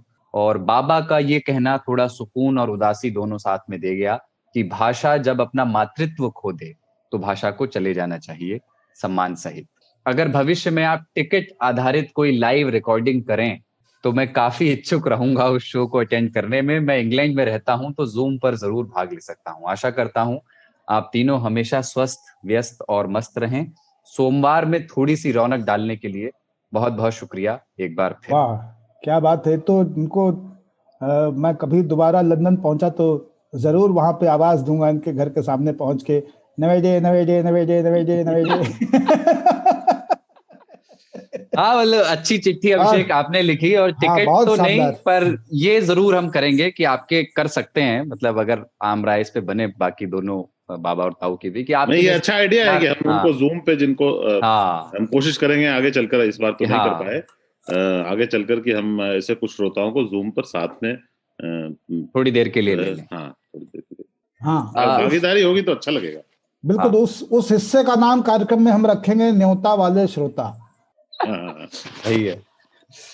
तो जो सवाल हैं अब उन पर आता हूं। इन्होंने जो 2 सवाल दिए हैं उसमें पहला सवाल अभिषेक ने ये पूछा है, पान को लेकर के सवाल है इनका, कि मीठे पान में डाली गई सामग्रियों की सीमा क्या होनी चाहिए। मुझे लगता है कि कुछ लोग भावुक होकर सब कुछ पत्ते में लपेट देते हैं। क्या टॉपिक छेड़ दिए हैं, मजा आएगा। हम पहले, बाबा तो इस पे अभी बहुत बहुत कुछ बोलेंगे क्योंकि वो पान प्रेमी भी है और पान की समझ भी रखते हैं। मैं समझ नहीं रखता, पर मुझे पान में कीवी एक बार दे दिया गया था। अरे कीवी चूंकि बड़ा एग्जॉटिक सा फल है, नया फल था तो पता नहीं, पर वो कीवी पान में सचमुच का कीवी डाल दिया था छोटा छोटा। तो मैं उससे बहुत दुखी हुआ था कि वो मतलब पूरे पान का मजा ही किरकिरा कर दिया। कीवी खट्टा भी था थोड़ा। अच्छा हुआ कमलम नहीं डाला उसने। वो और भी करा। अजवाइन वाली नहीं। तो मकबूल में वो पंकज कपूर कहते हैं ना कि गिलौरी खाया करो गुलफाम, ज़बान काबू में रहती है। और बाबा के पास इसलिए, मतलब थोड़ा सा इसलिए भी बता दें, हम बार बार बाबा का नाम पान से इसलिए ले रहे हैं क्योंकि बाबा बनारस में रहे हैं, मतलब रहने वाले रायबरेली के हैं, पर क्लेम और बनारस अवध पे भी बराबर है। अवध बनारस से हल्का नहीं है पान के मामले पान के मामले में। पर वो हाँ। शेर है ना कि मोहब्बत में तुम्हें आंसू बहाना तक नहीं आया, बनारस में रहे और पान खाना तक नहीं आया। हाय हाय हाय हाय हाय हाय। अच्छा, तो शेर पे आया है तो पान पे एक शेर मैं कह दूं कि लब का बोसा पान ले मैं खड़ा देखा करूं, या खुदा इस पत्ते से भी बदतर मेरी तकदीर है। अरे बाबा, वो नजीर के बिंब याद आते हैं मुझे जब पान की बात होती है, लेकिन मैं चाहता हूं कि पहले पान पे चर्चा हो जाए। जैसे पीरियोडिक टेबल में रसायनों को बांटा गया है, उसी तरह से पान के भी वर्गीकरण हो सकते हैं। जो वर्गीकरण मैं आज बता रहा हूं, हो सकता है कि अगली बार इससे कुछ अलग बताऊं, लेकिन फिर भी मैं कोशिश करूंगा कि अलग अलग किस्म के अलग अलग नवैयत के पान आपको मैं समझा दूं। तो पान में पहला पान है सादा पान। सादा पान का मतलब होता है कि पान का पत्ता वैसा खाया जाए जैसे देवता खाते हैं। एक लौंग, एक इलायची, सुपारी और कत्था चूना पान। देवताओं को भी ऐसे ही चलता है ना, तांबूलम समर्पयामि। एक पान का पत्ता रखा जाता है जो खंडित ना हो, ये इंश्योर किया जाता है। लौंग फंसाई जाती है, और उसमें लौंग फंसाई जाती है, और एक इलायची रख दी जाती है साथ में। अगर लक्ष्मी का पूजन हो रहा है तो अनिवार्य रूप से उनको इलायची बहुत प्रिय है, और उसके साथ में सुपारी रखी जाती है। तो सादा पान ये है। ये जो सादा पान है, यही पान आपका सामान्य श्रेणी का पान है, जो कि घरों में प्रायः आपको, आप गांव घर जाइए तो नाउन बारिन जो पान लगा के घर में देती हैं, या घर की महिलाएं जो पान रचती हैं, वो भी ऐसे ही पान होते हैं। इसमें जो पान अब गायब हो गया है, पहले वो आपको बता देता हूं। वो पान है अपर कास्ट फैमिलीज के पान। अच्छा। सादे में ही जो विशेषणात्मक थे और गवेषणात्मक थे, वो पान ऐसे पान थे जिनमें कि चुहारे, छोटी वाली देसी सुपारी, संतरे के सुखाए हुए छिलके, इमली की पत्तियां, अमचूर के दाने, इस तरह की चीजें कभी कभी डाली जाती थी मौसम के अनुरूप। कुछ महिलाएं आंवला भी सुखाया हुआ पान में डाल के खाती थी। पान, इस तरह का पान जो है वो दरअसल भोजनोपरांत मुख शुद्धि और पाचन के लिए तैयार किया जाता था। इसके पीछे की वजह यह होती थी। इस पान में जो संवर्धित शैली के पान रहे, वो पान दुकानों पे मिले। तो दुकान पे सादा पान खाने वाले लोग यदा कदा आते हैं। लोग दो ही तरह का पान खाते हैं पान की दुकान पे जाके, जर्दे वाला पान या फिर मीठा पान। पान में वेरिएशन आता है उसके पत्ते से। पत्ता, एक जो सबसे श्रेष्ठ पत्ता है पान का, वो है मगही, जो थोड़ा पीलापन वाला होता है। पीला पत्ता होता है। हाँ। बहुत ही सुकुवार होता है। सुकुवार मतलब बहुत ही नाजुक होता है, टूट जाता है, नाजुक होता है। उसको अगर एक बार आप फोल्ड कर देंगे तो वो बचेगा नहीं, वो वहीं से सौके खत्म हो जाएगा। उसकी डलिया सबसे पहले खराब होती है। बाकी पान के पत्ते हफ्ते से 10 दिन चल जाते हैं अपनी जाति और प्रवृत्ति के अनुरूप, लेकिन मगही पत्ता बहुत जल्दी डिके होता है। बहुत गर्म होता है। गर्मी के मौसम में अगर आप खा लेंगे तो पसीना गार देगा और मितली आकर के आप उल्टी कर सकते हैं। लेकिन इसलिए वो सबसे मतलब ज्यादा उसकी रेटिंग मैं देता हूं, और बाकी लोग भी इससे सहमत होते हैं कि मगही पान मुंह में डालते ही मिश्री के डले की तरह घुल जाता है। पान के अवशेष भी नहीं बचते हैं, वो पूरा पानी ही पानी होता है उसमें। तो इस दृष्टि से बहुत अच्छा है। इसके बाद जो पत्ते श्रेष्ठ माने जाते हैं वो अवध में देसी पान का पत्ता होता है, जो आपकी चम्मच जिससे आप खाना खाते हैं उससे थोड़ा बड़ा होता है। परवल के लताओं के साथ वो पान बांस के ठोकचों में निगोहा बछरामा वाली पट्टी में मोहन लालगंज तक पैदा किए जाते थे। अब वो ठीके खत्म हो गए हैं। उनमें कसैलापन नहीं होता है जैसे कि कलकतिया में होता है। तो देसी पान कई बार आप यूपी में, अवध में खास तौर पे दुकानों पे, जब लखनऊ में, इलाहाबाद में, रायबरेली में खाएंगे तो आपको वो 2-3 पत्ते एक साथ जोड़ के तब पान लगा के देते हैं। तो बहुत ही छोटा भिनका पान होता है। कलकतिया पान बड़ा पान का पत्ता है, बहुत चलता है, अच्छी लालिमा देता है।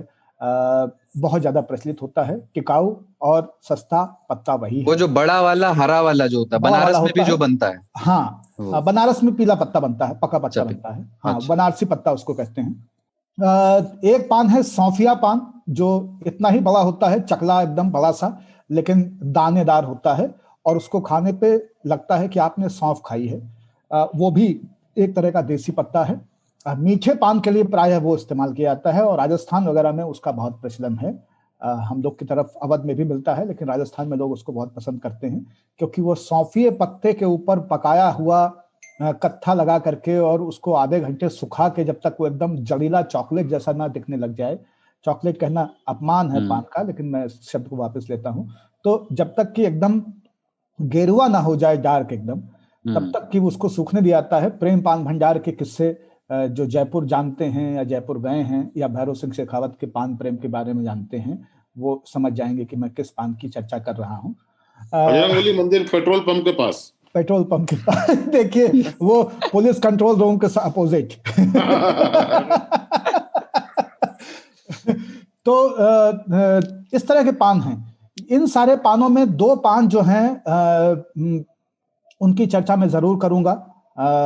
एक पान जो मैं राजस्थान का बता रहा हूं, ये बहुत अपमान हो जाएगा अगर मैं दो शहरों का नाम ना लूं पान के मामले में। यहाँ पे दोनों मध्य प्रदेश के शहर हैं, इंदौर और भोपाल। वहां पे भी कम टक्कर नहीं है राजस्थान के पान को। भयंकर पान खाते हैं, तरह तरह के प्रयोगों के साथ खाते हैं। एक तीसरा पान है जो सीधे मुंह में खिलाने की परंपरा रही है। कीप में पकड़ाया जाता है, पूरा बीड़ा बांध करके, खुलता नहीं है। छोटे से पान होते हैं। पान क्या होते हैं? बड़ी इलायची के बराबर होते हैं, लेकिन उनकी एक अलग नफासत है। वो दक्कन और उर्दू के मिश्रित भाव जैसे पान हैं, हैदराबाद में मिलते हैं। तो हैदराबादी पान है। पानों के मामले में जो सबसे रिवाइव्ड पान है वो उस शहर में है जहां पे हिंदुस्तान का सबसे रिवाइव्ड खाना भी है। उस शहर का नाम है लखनऊ, जहां पे सोने की भस्म, अश्वगंधा के छींटे, कस्तूरी, अफीम के छिट्टे, इस तरह की चीजों के साथ में पान को एक अलग लेवल पे ले जाया गया। पान 100 रुपया 150 रुपया का भी मिलता है वहां पे अभी भी। तरह तरह की चीजें डाल के, नवाबों के यहाँ पान की एक बड़ी परंपरा रही है और पान का लखनऊ घराने और कथक के नाच से एक बड़ा जबरदस्त ताल्लुक रहा है। इस लिहाज से अगर आप कभी लखनऊ समझना चाहेंगे, अवध समझना चाहेंगे या नवाबियत समझना चाहेंगे, तो उसकी बात में पान के बिना कुछ नहीं हो सकता है। जैसे दाल में नमक ना हो, वैसे ही अवध की बात बिना पान के नहीं हो सकती। वो हमारे आजकल 3 ताल के प्रोड्यूसर नौजवान साथी हमारे शुभम, उन्होंने ये बात कही कि एक बार पूछ लीजिएगा, बात कर लीजिएगा। उनके पिताजी जो है जर्दा वाला पान खाते थे, तो उन लोगों को, लड़कों को भेजा जाता था लेने के लिए। तो उन्हें वो याद हो जाता है ना कि बाबा ये खाते हैं, ताऊ ये खाते हैं, पापा ये खाते हैं। तो उन्हें इंग्रेडिएंट्स याद थे कि 64 तुलसी, सुखल सुपारी और निर्मली, ये उसमें पड़ता था। कि निर्मली क्या चीज है? निर्मली, अब ये पता करना पड़ेगा कि निर्मली कोई वहां का अपना खास चूरन है उनका, या किसी तरह की खुशबू का ब्रांड है। बाबा, निर्मली जो है ना वो सुपारी है। अच्छा, छुटकली को निर्मली कह रहे हैं ये? हाँ, जो मटर के दाने से, मटर के दाने से थोड़ी बड़ी होती है। वो सॉफ्ट होती है थोड़ी। हाँ, अच्छा, वो निर्मल होती है इसलिए निर्मली है। लेकिन निर्मल नहीं होती, होती तो कठोर है, लेकिन वो छोटी है तो निर्मल कह दिया गया उनको, है ना। हाँ, जैसे सबसे बड़े काम उसमें कच्चापन होता है, नारियल सी उसके अंदर में जो नारियल वाली फीलिंग होती है, व्हाइट होती है वो। बिल्कुल। यहाँ पे मैं कथा सुनाना चाहूंगा कुलदीप।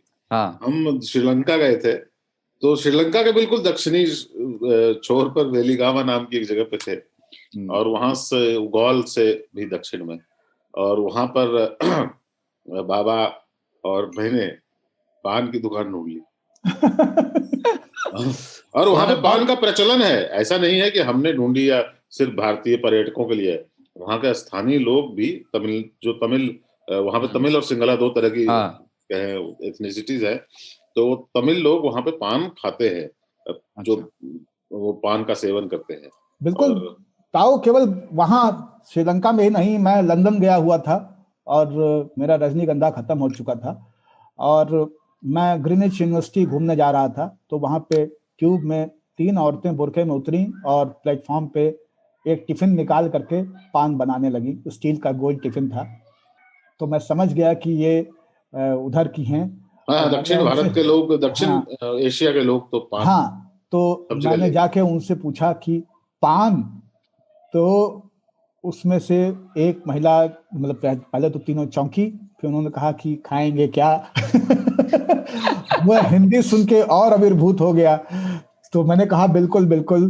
फिर उन्होंने बताया कि वो बांग्लादेश से हैं, हिंदी समझती हैं, हिंदी फिल्में देखती हैं, और उन्होंने मुझे पान खिलाया और मैं पान खा के ग्रेनिच गया। तो पान मैंने बहुत जगहों पे खोजा है। वियना में हम लोग पान नहीं खोज पाए थे, लेकिन ये वियना का दुर्भाग्य है। मैं अक्सर ये कहता हूं कि प्रिंस चार्ल्स और मेरी जिंदगी की जब भी तुलना की जाएगी तो उसमें 2 बातें जरूर लिखी जाएंगी कि प्रिंस चार्ल्स बिना पान और बिना रसमलाई खाए मर गए, जबकि पाहुनी आनंद इन दोनों को खा के मरे। तो पान की कथा में अवध का पान जो है वो सबसे सोफिस्टिकेटेड पान है। बनारस का पान मशहूर है, लेकिन बनारस के पान में बनारस का कुछ भी नहीं होता है। तो बनारस की साड़ी में सब कुछ बनारस का होता है सिवाय रेशम के, लेकिन बनारस के पान में भी क्राफ्टमैनशिप है बनारस की। बाकी सारी चीजें रेशम की तरह ही बाहर से आती हैं। कत्था खास तरह से वो बनाते हैं और कई तरह के स्पाइसेस यूज करते हैं। किमाम के ऊपर बनारस वहां पहुंच चुका है जहां पे दुनिया में बाकी शहर कभी नहीं पहुंच पाएंगे। तो दुनिया कहना इसलिए आसान है क्योंकि बाकी जगहों पर पान खाया नहीं जाता है। तो इसलिए वो चल जाता है। इन सारे पानों में मीठा पान जो है वो जो मूल सवाल है अभिषेक का कि मीठे पान की, तो मैं चाहता था कि पहले वो पान की भूमिका, पान की दुकान तो देख लें, फिर पान लगवाएंगे। तो और जर्दे वाले पान के ऊपर मैं बहुत बात नहीं कर रहा हूं यहाँ पे। जर्दे बाद किस्म के होते हैं। इसमें सबसे बेहतरीन जर्दा जो है वो बनारस का इसलिए है सादी पत्ती, क्योंकि उसको रात भर एक बाल्टी पानी में भिगो के तंबाकू को रखा जाता है। उससे उसका 85% तक निकोटीन निकल जाता है और फिर उसको इलायची के पाउडर, लौंग के पाउडर, चंदन के बुरादे, खस और बाज किस्म के इत्र के साथ में हाथ से मसल करके तैयार किया जाता है। तो उसमें एक फ्लेवर आता है और उस किमामी जर्दे के साथ में पान खाया जाता है। बनारस का पान बहुत सिंपल पान होता है। उसमें सिवाय एक चुटकी सादी पत्ती, कत्था चूना और 2-4 दाने सुपारी भीगी हुई, इसके अलावा और कुछ भी नहीं होता। तो जो लोग समझते हैं ना बनारस का पान सिंपलिसिटी की वजह से महान है। उसमें अतिरंजन नहीं होता है। इन सारे पानों के बीच में एक मैकडोनल्ड पान होता है जी, जो मैकडोनल्ड पान होता है एक, है ना, जिसका अमेरिकीकरण हो गया और वो पंजाबी स्लोगन से ग्रस्त है, बड़ा है तो बेहतर है। ओ अच्छा। हाँ, ये पान दरअसल पान नहीं है। ये पान के एग्जीबिशन में उस मूली की तरह है या उस लौकी की तरह है जो 6 फीट की है ना। तो 6 फीट की लौकी कोई अच्छी चीज नहीं होती, बिजही होती है और उसमें कोई स्वाद नहीं होता है ना। बड़ा हुआ तो क्या हुआ, जैसे पेड़ खजूर वाली स्थिति होती है। इस तरह के पान जो हैं वो उन लोगों ने बनाए हैं जो कि पान के संस्कार को और पान की परिभाषा को, पान के आनंद को, तीनों चीजों को नहीं समझते हैं। केवल एक इस लिहाज से कि गजल है तो वाह वाह वाले मोड में, कि खाना खाया है सीपी में हम लोगों ने फलाने रेस्टोरेंट में बैठ के, तो निकलते हुए आज पान भी खाएंगे। तो गुरप्रीत के लिए एक चॉकलेट वाला पान चाहिए और स्वीटी के लिए एक गुलकंदी पान चाहिए और एक फायर पान। हाँ, और एक फायर ओरियो पान है ना। तो ये पान के सोपान हैं ऐसे जिनका कि पान से कोई वास्ता नहीं है। तो भाई साहब, अगर मैं आपको चॉकलेट भरी हुई गुजिया खिलाऊं, अगर मैं आपको कमलम भरा हुआ समोसा खिलाऊं, अगर मैं आपको ये कोशिश करूं कि सूरन की तहरी बना के खिला दूं, है ना, या बैगन का हलवा बना के खिला दूं, तो उसमें भी थोड़ी सी ये ईमानदारी रहेगी कि हाँ ठीक है, वो एक तरह का एक्सपेरिमेंट अपने ही कम्यून में हो रहा है। ये जो पान के साथ एक्सपेरिमेंट्स हुए हैं ये बहुत ही दर्दनाक हैं।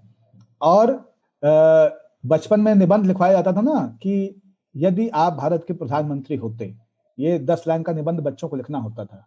उस वक्त मैं पान नहीं खाता था, वरना मैं ये जरूर लिखता कि मैं इस किस्म के पान को प्रतिबंधित कर दूंगा। तो ये पान के साथ जो हो रहा है बहुत गलत हो रहा है। जो उनका मूल प्रश्न था कि पान में मीठा कितना डालें, तो बिल्कुल अवध में और बाकी शहरों में भी मीठे पान की ही परंपरा है कि उसको चटनी से, खुशबू से, बाद किस्म के मसालों से जैसे इलायची, लौंग, इन सब से, सौंफ से, गरी की छीलन से, जो कि एक बहुत वाहियात चीज है लेकिन पान में डाल के खाई जाती है ताकि देर तक टिके। सुपारी का रिप्लेसमेंट होता था दरअसल नारियल सूखा वाला, लेकिन लोग सुपारी भी डलवाते हैं और नारियल भी डलवाते हैं, तो वो उचित नहीं है। सुपारी की छीलन भी इस्तेमाल होती है मीठे पान में। उसमें हमारी संस्कृति का वो भी है कि थोड़ा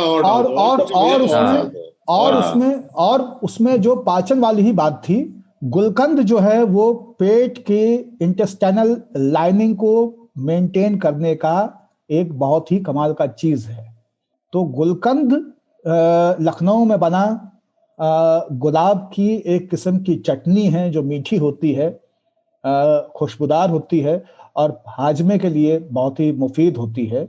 उसका पान में इस्तेमाल होता था और वहां से मीठे पान की पैदाइश हुई।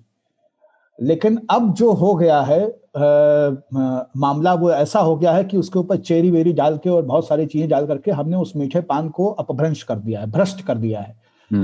आपके सवाल का एक ही लाइन का जवाब है, मीठे पान में उतना ही सामग्री डालें जिसमें वो पान बचा रहे, मिठाई ना हो जाए। गुलकंद वो 2 चम्मच डाल देता है तो बहुत खराब लगता है, बहुत बुरा है। गुलकंद तो 2 चम्मच खाना नहीं चाहिए। ये गुलकंद जो है ये बच्चों के लिए एक तरह से हॉर्लिक्स होता था एक जमाने में। बच्चों को 1 चम्मच गुलकंद और उसके ऊपर से 1 गिलास दूध दे करके अगर सुला दीजिए तो सवेरे उनका पेट भी साफ होता था और वो सोते भी, अच्छी नींद भी आती थी उनको। अब तो सिरप वाले गुलकंद बन रहे हैं सारे, अब असली बनी का तो अब नहीं बनना है। असली गुलकंद जो है उसमें झुरहट्टा फूल भी दिखेगा और गला हुआ फूल भी दिखेगा गुलाब का, और वो हमेशा देसी गुलाब से ही बन सकता है। बड़े फार्मी सिनेमाई गुलाबों से जो यश चोपड़ा दिखाते रहे, उनसे गुलकंद बनाएंगे तो उसमें वो रवानगी नहीं होगी, उसमें वो फ्लेवर नहीं होगा। तो वो टर्किश अनियंस की तरह हो जाएगा, जो शेप और साइज में बहुत बड़े होंगे और बहुत वाइट दिखेंगे, लेकिन 5 अनियन डालकर भी आधा किलो गोश्त का सालन जो है वो अच्छा पकेगा नहीं। देसी 4 प्याज वो काम कर देते हैं जो उससे बहुत छोटे होते हैं। मैं जब मीठा पान बनवाता हूँ बाबा, मतलब यहाँ तो आसपास जो अपने घर के आसपास जो उपलब्ध है उसी में काम हो सकता है, तो मैं पहले वो कत्था और चूना को अच्छे से मतलब रगड़ा जाए, ऐसे नहीं कि सिर्फ रख दिया है पत्ते पे, पहले पत्ते पे रगड़वा के फिर उसमें गीली सुपारी, क्योंकि आदत नहीं है मैं सूखी में तो गीली डलवाता हूँ, और उसमें वो एक जो अब चटनी आती है ना मीठी, मैं गुलकंद के बजाय वो चटनी डलवा के खुशबू डाल के और बस वही उतना ही लेता हूँ, सिंपल रहता है और उतना मीठा अच्छा लगता है। गीली सुपारी के पीछे की 2 वजह हैं, वो भी मैं समझाता चलूं। पान पे चर्चा खुली है, मतलब पान पे आपको एक दिन पूरा 3 ताल करना चाहिए था, आपने उसको एक विषय बनाया, chapter of the book, where the pan is itself a book. अभी क्या है ना, कुछ विषय छोड़ दीजिए, मतलब अभी वो मीठे पान वाला ही था उनका। गीली सुपारी का जिक्र कर दिया है तो सुपारी जो है वो 5 किस्म से पान में खाई जाती है। एक तो ये निर्मली है जो ताऊ ने बताई, ठिगनी सुपारी होती है वो छोटी वाली। दूसरी सुपारी बड़ी सुपारी से ही बनती है, उसको हम लोग भून के खाते हैं, भुनी हुई सुपारी उसमें पान में जाती है। उससे एक सौंध आता है, मालवा की बेल्ट में उसका प्रचलन बहुत है भुनी सुपारी का, इसलिए आप देखेंगे कि मालवा या मालवा के प्रभाव वाले जो शहर हैं वहां पे भुनी सुपारी आपको बहुत प्रचलन में मिलेगी। राजस्थान और मध्य प्रदेश के अधिकतर शहर और यहाँ तक कि अहमदाबाद में आश्रम रोड पे पान की जो मशहूर दुकानें हैं वहां भी आपको भुनी सुपारी के पान या दोहरे मिल जाएंगे। दोहरा कहने से मैंने ताऊ की तरफ एक विषय फेंक दिया। तीसरी किस्म की जो सुपारी है वो रेगुलर सुपारी है, काटी और पान में इस्तेमाल होने वाली। चौथी सुपारी लखनऊ की सुपारी है जिसमें कि पान सुपारी के फ्लेक्स इस्तेमाल होते हैं। तो सुपारी के दरअसल चिप्स होते हैं और वो चिप्स डाल के खाए, लच्छे और चिप्स दोनों तरह की चीजें। लच्छा उसका एक और वर्जन है, लेकिन चिप्स जो है वो पान के दिल के आकार के पान होते हैं, वो सुपारियां होती हैं। अच्छा। ना वो स्ट्रेट काटी हुई होती हैं तो वो दिल के आकार के चिप्स होते हैं और वो चुभते नहीं हैं, वो आराम से चबा के फूट जाते हैं जब आप उसको पान के साथ दबाते हैं। नवाबों के दांतों से पान के सारे इनोवेशंस का बड़ा ताल्लुक है। उसी में ये पान का बुरादा या ये जो उसके लच्छा है वो आता है, और लच्छे को मीठे पान में थोड़ा सा टॉस करके इलायची और मीठे के साथ में वो भी बनाया जाता है, तो मीठा लच्छा भी होता है। और 5वें किस्म की जो सुपारी है भाई साहब, वो सुपारी आपकी भीगी वाली सुपारी है। सुपारी भिगोने के पीछे के 2 कारण हैं। एक तो ये कि उसमें नरमाइश आ जाए ताकि दांतों को बहुत जुम्बिश न करनी पड़े, और दूसरी वजह यह है कि सुपारी पान में सबसे गर्म एलिमेंट है। सुपारी की तासीर बहुत गर्म होती है। तो बाज लोग, बड़े बुजुर्ग ऐसा समझाते हैं कि गर्मियों में खास तौर पे भीगी सुपारी ही खानी चाहिए, नहीं तो गमछे से मत्था पोंछते पोंछते खोपड़ी खराब हो जाएगी, है ना, अगर ज्यादा हौंक के सुपारी खा लिया तो।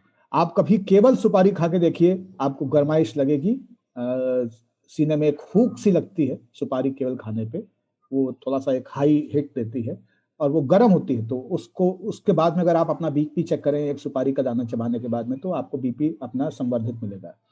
तो ये सारे के सारे समस्याएं आती हैं। इन सबसे इतर नॉर्थ ईस्ट में कच्ची सुपारी खाने का चलन है, वो और भी ज्यादा गर्म होती है, और जिसका जिक्र उन्होंने अनिल यादव ने अपनी किताब में भी किया है। बिल्कुल, कोई देश है महाराज, ये भी कोई देश है महाराज में उन्होंने जिक्र किया है। और मैं वहां से कच्ची सुपारी मंगा के खाता रहा हूँ, और वो जो मिर्चा होती है जहरीली वाली, 2 मिर्च में, सिक्किम वाली मिर्च, हाँ, नाम जलोकिया, हाँ जलोकिया, जलोकिया का हमने बैम्बो शूट के साथ अचार भी डाला था। उसको भूत जलोकिया शायद इसीलिए बोलते हैं, भूत बना देता है वो। हाँ भाग जल्दी दूर हो जाता है, लेकिन वो कच्ची सुपारी बहुत ज्यादा गर्म होती है, और नॉर्थ ईस्ट के वेदर कंडीशंस के साथ। लेकिन बाबा एक चीज है कि पान खाने वाले का ना, एक खाते ही मुंह में जाते ही कैरेक्टर डेवलप होता है अंदर से, मतलब जैसे वो नहीं कि, और अच्छा 2 पान खाने वाले आपस में बिना बोले एक दूसरे की बात समझ भी जाते हैं। जैसे वो कुछ पूछेंगे उनसे तो वो नीचे से हार्ट ऐसे होठ उठा के कुछ उसको स्वीकारोक्ति देंगे, वो कहेंगे अबे टोपा होका, वो एकदम से मुस्कुरा देंगे। तो वो जो है ना, कम्युनिकेशन की सारी थ्योरीज को वो लोग ट्रांसेंड कर देते हैं, मतलब वो एकदम क्या बोलेंगे उसको, कि उनसे आगे बढ़ चुके होते हैं। उस पे एक दर्दनाक जोक है कि वो मुंह में कैंसर हो जाए उसके बाद की प्रैक्टिस कर रहे होते हैं। हाँ, लेकिन पान में जब देश में विभाजन का आंदोलन चल रहा था तो मुस्लिम लीग का स्लोगन था एक, कि कान में बीड़ी मुंह में पान, लड़के लेंगे पाकिस्तान। अरे क्योंकि हाँ, बंगाली बहुत उसमें लगे हुए थे, जो बाद में बांग्लादेश हो गए, लेकिन उस समय तो पाकिस्तान के लिए लड़ रहे थे। उनको बाद में पता चला अभी भी पान भारत से जाता है पाकिस्तान। हाँ, और 1-2 शेर फिर पान पे जो है वो।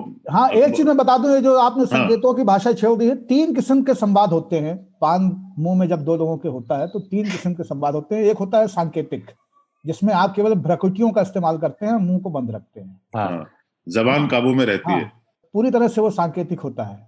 दूसरा स्वीकारोक्ति वाला होता है। तो स्वीकारोक्ति वाला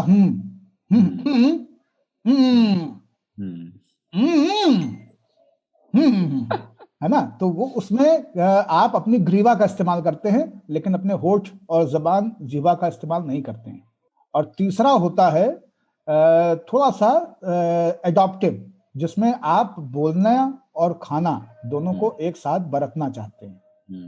इसमें क्या होता है कि आप मुंह को थोड़ा सा खोलते हैं, जबान के नीचे वेल के जबड़े की तरह उस सारे रस को भरते हैं, और फिर मुंह खोल करके आप बोलना, तुमसे कहा रहा हूं न जाओ, तहिया गाओ, देखो कौन है एसएचओ, कौन है, पता करो। टोपा हो का, ताऊ शेर। तो ये 3 तरह के पान वाले लोग हैं। नहीं, ये वाजिद अली शाह का शेर है कि गिलोरी रकीबों ने भेजी है साहब, किसी और को भी खिला लीजिएगा। और खफा कीजिए अपना अख्तर को साहेब, ये दिल लीजिए और क्या लीजिएगा।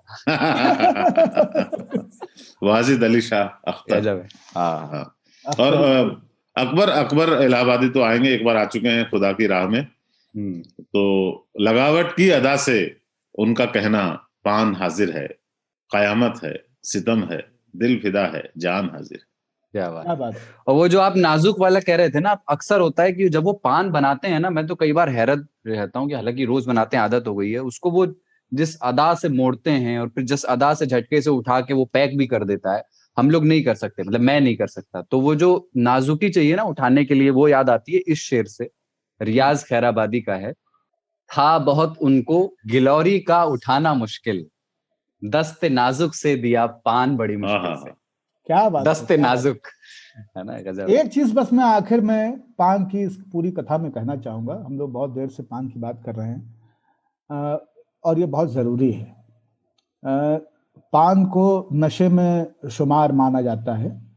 पान के साथ जमहूरियत हिंदुस्तान में बाद आज़ादी बहुत ही बुरा हुआ है। सिनेमा में तमाम सारे हीरो जो कि सीरियस हों, वो आपको कभी पान खाते नहीं दिखेंगे। वो पान खाते आपको तब दिखते हैं जब वो श्रृंखल हो रहे होते हैं, अमर्यादित या नशे में हो रहे होते हैं, या कॉमिक कैरेक्टर बन रहे होते हैं। तो लौंगा इलायची का बीड़ा लगाया कि एक और खै के पान बनारस वाला, या एक चतुर नार, इन सारे गानों में पान तब आया जब वो कॉमिक या नशा या थोड़ा सा मौज वाला कैरेक्टर लाना है। लेकिन सीरियस अभिनेता भी सिगरेट पीते रहे, उसको लोगों ने बुरा नहीं माना। लोग सिनेमा के विज्ञापनों में देखते रहे मुझे तो बस पनामा चाहिए, और पनामा पीते रहे। पान इन सारी चीजों से एकदम मुख्तलिफ है, एकदम अलग है। दुनिया के सारे नशे एक तरफ और पान एक तरफ। इसकी नशे में शुमारी एकदम गलत है। ये ठीक उस तरह से है जैसे saturated 8th column of periodic table होता है, जिसको कि जबरदस्ती हम रखते हैं, जो कि संतृप्त आयनों वाले रसायन होते हैं। कोई आवश्यकता नहीं थी कि इसको नशे के साथ रखा जाता, और इसके साथ ये बेअदबी होती। मल्टीनेशनल कंपनियां पान नहीं बना सकती, इसलिए बाजार ने कैसे उन चीजों को सुचितापूर्ण घोषित किया जो उनके नियंत्रण में थे, और कैसे उन चीजों को आउटकास्ट किया जिनको वो नियंत्रित नहीं कर सकते थे। पान और भांग,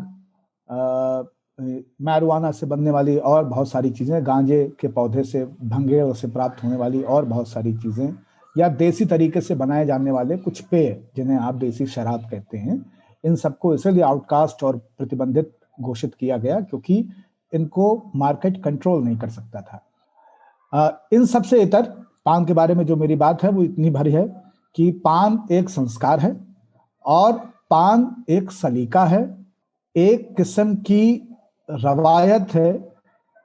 जैसा कि कुछ वॉरियर जातियां हुक्के के साथ बरतती हैं, पान दरअसल एक लार्जर नॉर्थ इंडियन आइडेंटिटी के साथ जुड़ी हुई चीज है, और साउथ एशियन आइडेंटिटी के साथ जुड़ी हुई चीज है। और इसको आप सिगरेट या गुटखे या बीड़ी या और बाद या शराब खाने, इनके साथ में आप मिक्सअप नहीं कर सकते हैं।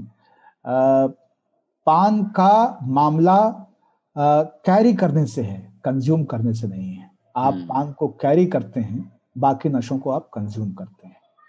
तो पान की तरफ जब भी देखिएगा जरा तमीज से देखिएगा भाई साहब। और शुरुआत वहीं से हुई थी कि देवताओं को पान अर्पित किया जाता है, किन्हीं को सिगरेट नहीं दिया जाता। हाँ, सिगरेटम समर्पयामि नहीं होता है। अरे नहीं, एक जगह दिया जाता है। ये आप ये मेहंदीपुर घाटेपुर बालाजी जाएंगे तो वहाँ शनिदेव का मंदिर है। मैंने अपनी आंखों से देखा है कि वहाँ सिगरेट चढ़ाई जाती, लोग जलाते हैं, ना पीने वाले लोग, और उसको ऐसे वो जैसे अगरबत्ती गाड़ी जाती, सिगरेट वहां गाड़ी जाती। कभी उस पर भी बात करेंगे। लेकिन एक श्लोक मुझे शुभम ने खोज कर दिया, जो प्रोड्यूस कर रहे हैं आजकल 3 ताल। वो श्लोक का हिंदी अर्थ जो इसमें तांबुल पान की महिमा और उसके औषधीय गुणों पर लिखा गया है कि ये कड़वा, तीखा, उष्ण, मीठा, नमकीन, कसैला, वात, कफ, कृमि, दुर्गंधि नाशक, मुख को शोभा देने वाला, शरीर विशुद्ध करने वाला और काम उद्दीपक है। ये उद्दीपन जो है ना, पीछा नहीं छोड़ रहा हमारा। ये चाक्षुक उद्दीपन नहीं है, लेकिन किसी तरह का ऐन्द्रिक उद्दीपन तो हो ही रहा है इससे भी। हाँ, लेकिन आप ये समझिए कि बिना उद्दीपन के जीवन नहीं है। जीवन का संकेत ही उद्दीपन है।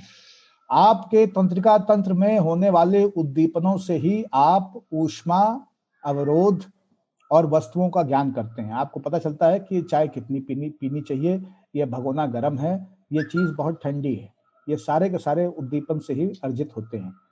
अब होता क्या है कि भाषा में हमेशा अर्थ संकोच हो जाता है।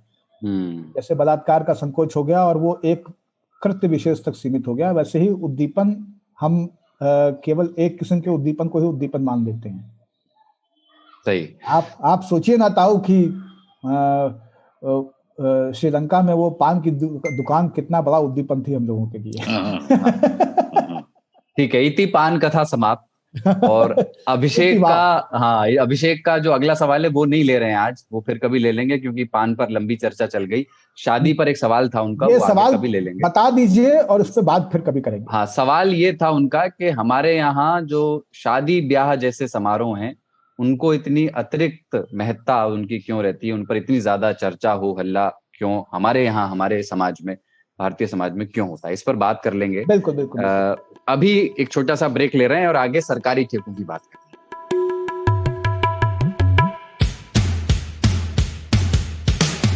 आज तक रेडियो, aajtak.in/radio, ये हमारा पता है। लेकिन हम आपके पसंदीदा ऑडियो प्लेटफॉर्म्स पर भी हैं। Google podcast, Apple podcast, Spotify, Jio Saavn जैसे ठिकानों पर भी आप हमें सुन सकते हैं।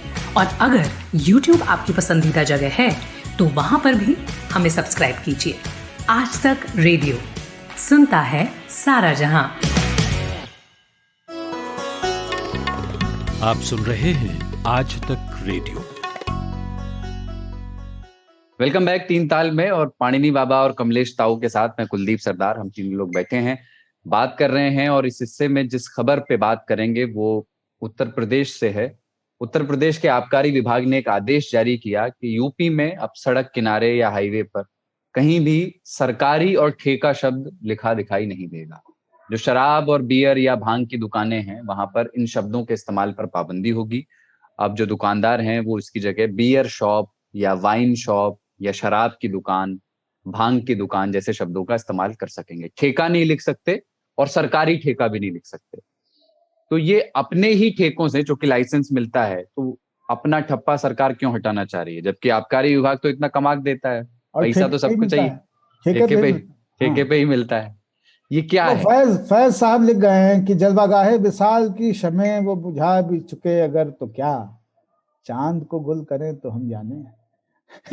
आज तक कार्ड्स के इतने तरह के गेम आ गए, ऑनलाइन भी और हर तरह के, तीन पत्ती और क्या क्या, अपलू पपलू सब, लेकिन जुआ भाई साहब गया नहीं। हर ताश की गड्डी लेके बैठा हुआ आदमी उसके बारे में ना खेल रहे लोग ये कहते हैं साले जुआ खेल रहे हैं, देखो भरे घाम में जुआ खेल रहे हैं, कोनो काम नहीं ना, जुए से निकल नहीं पाए। राजीव चौक बता के मेट्रो थक गई है। दिन में कम से कम 360 बार मेट्रो कनॉट प्लेस पहुंचने पे कहती है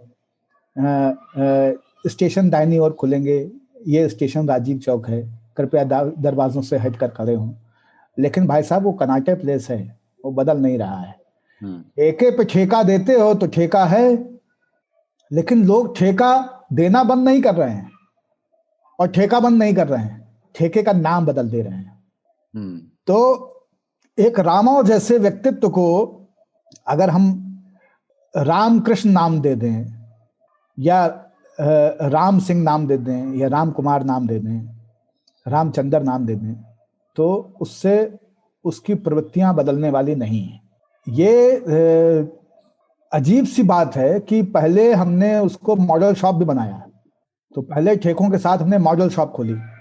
ऐसी कौन सी शॉपिंग वहां पे होती है जो मॉडल हो? एक तो मॉडल शॉप में कोई शॉपिंग नहीं है, आपको ठेका से दारू लेनी है, मॉडल शॉप में केवल कंज्यूम करना है, तो मतलब बार रेस्टोरेंट वाली स्थिति है। वो बैठने की जगह दे देते हैं और उसके बदले में पर्याप्त उनका बिजनेस चलता है। तो एक ऐसी नाश्ते की दुकान जहां पे पीना परमिटेड है, इतना ही है मॉडल शॉप। बाकी वहां पे शॉपिंग कुछ नहीं हो रही होती है, उतना ही है। तो पहले इन्होंने उसको, उस शॉप को नाम दिया मॉडल शॉप। भाई मॉडल, अगर मॉडल शॉप कहना तो पतंजलि को मॉडल शॉप कहते है ना। हजार विदेशी कंपनियों से लड़ाई कर रही है एक संस्था तरह तरह के चूरन, तरह तरह की क्रीम, तरह तरह के साबुन, मैगी, जीन्स, हर तरह की चीजें वो बेच रहे हैं। और भाई साहब वो सामान भी बेच रहे हैं जो वो बनाते नहीं है, केवल और केवल विदेशी कंपनियों से लड़ने के लिए। हमको लगता नहीं कि इतनी गाय उनके पास है जितना घी वो बेच देते हैं। उतना तो पतंजलि की गाय गोबर भी नहीं करती होंगी जितना वो घी बेच देते हैं, गाय का घी बता के। लेकिन बहरहाल लड़ तो रहे ना विदेशी। तो मॉडल शॉप नाम देना था तो उनको देना चाहिए था, उनको तो आपने मॉडल शॉप नाम नहीं दिया। शराब की दुकान को आपने नहीं, पर ये इसमें ये है कि भले ही वो लोग, दुनिया जेल ही कहती है ना भैया। हाँ, बंदी सुधार गृह कौन कहता है? नहीं वो सही है, हम ये कह रहे हैं नहीं, पर वो तो अब की बार गरीबों का बार है। और क्या जो कहीं जा, जिनको क्या शराबी के 2 ठिकाने, ठेके और थाने, तो उस दो ठिकानों को एक ठिकाना कर दिया गया कि भाई अब थाने मत जाओ, यहाँ बैठ के पी लो, सड़क पे पी को पकड़े जाओगे। इसी उक्ति को कितनी ठेस पहुंची है कि ठेके और थाने इसका जो पूरा पोइटिक जस्टिस और मात्रा समन्वयन था वो छिन्न भिन्न कर दिया गया। हाँ, पर एक है, सरकार को ये क्या होता है कि सरकारी भांग का ठेका, सरकारी शराब की दुकान, वो जो लिखा होता है ना, वो हिंदी के किसी अधकचरे व्यक्ति ने, जो कि किसी और विषय से, फिजिक्स वगैरह से, केमिस्ट्री वगैरह से आईएएस बना होगा और सचिव हो गया होगा, उसने बनाया होगा। सरकारी भांग का ठेका नहीं हो सकता, भांग का सरकारी ठेका हो सकता है। भाषा विज्ञान की दृष्टि से भी वो गलत है। अब सरकारी शराब की दुकान नहीं होती, सरकारी उच्च विद्यालय, सरकारी मध्य विद्यालय बना नहीं पा रहे, बच्चों को काटकर फल खिलाएं, जगह जगह बच्चों को काटकर फल खिलाए वाला ही है।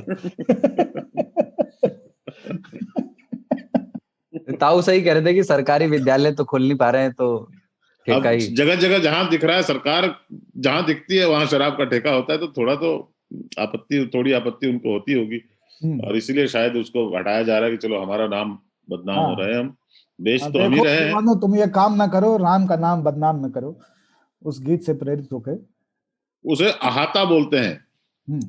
मुझे जब मैं चंडीगढ़ गया था तो मुझे किसी ने बताया कि अहाते हैं, तो मैंने कहा अहाता तो घरों में भी होता है, अहाता तो सब जगह होता है, अहाता तो नॉर्मल चीज है। नहीं, हरियाणा में तो, यहाँ पे तो अहाते हैं, सरकारी हैं। तो सरकारी अहाता क्या होता है? अहाते का मतलब, अहाता मतलब वो घेरी हुई एक, वो मतलब आप शराब पीते हुए दिखेंगे नहीं, आप अहाते के अंदर पिए। हाँ, पर्दा नशी शराबी हो जाते हैं। हाँ, उसे यूपी में कहते हैं मॉडल शॉप।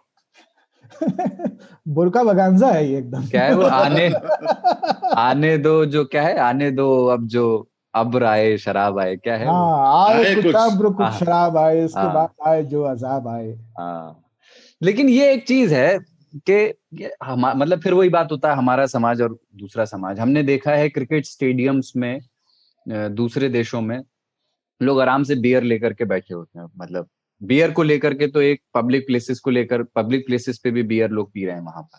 हमारे यहाँ नहीं है इजाजत पब्लिक प्लेसेस पे शराब पीने की। लेकिन मैं ये नहीं कह रहा हूँ कि हमारे यहाँ हो जानी चाहिए, पर अगर इसकी साइकोलॉजी समझना चाहें, ऐसा तो नहीं कि शराब का सेवन हमारे यहाँ बाद में आया, हमारे यहाँ भी बहुत पहले से हो रहा है, हर ग्रंथ में लिखा हुआ है। तो इतना टैबू क्यों है शराब? नहीं, कव्वाली के भगवान अजीज मियां ने कहा है कि लोग औरों का खून पीते हैं, मैं तो फिर भी शराब पीता हूँ।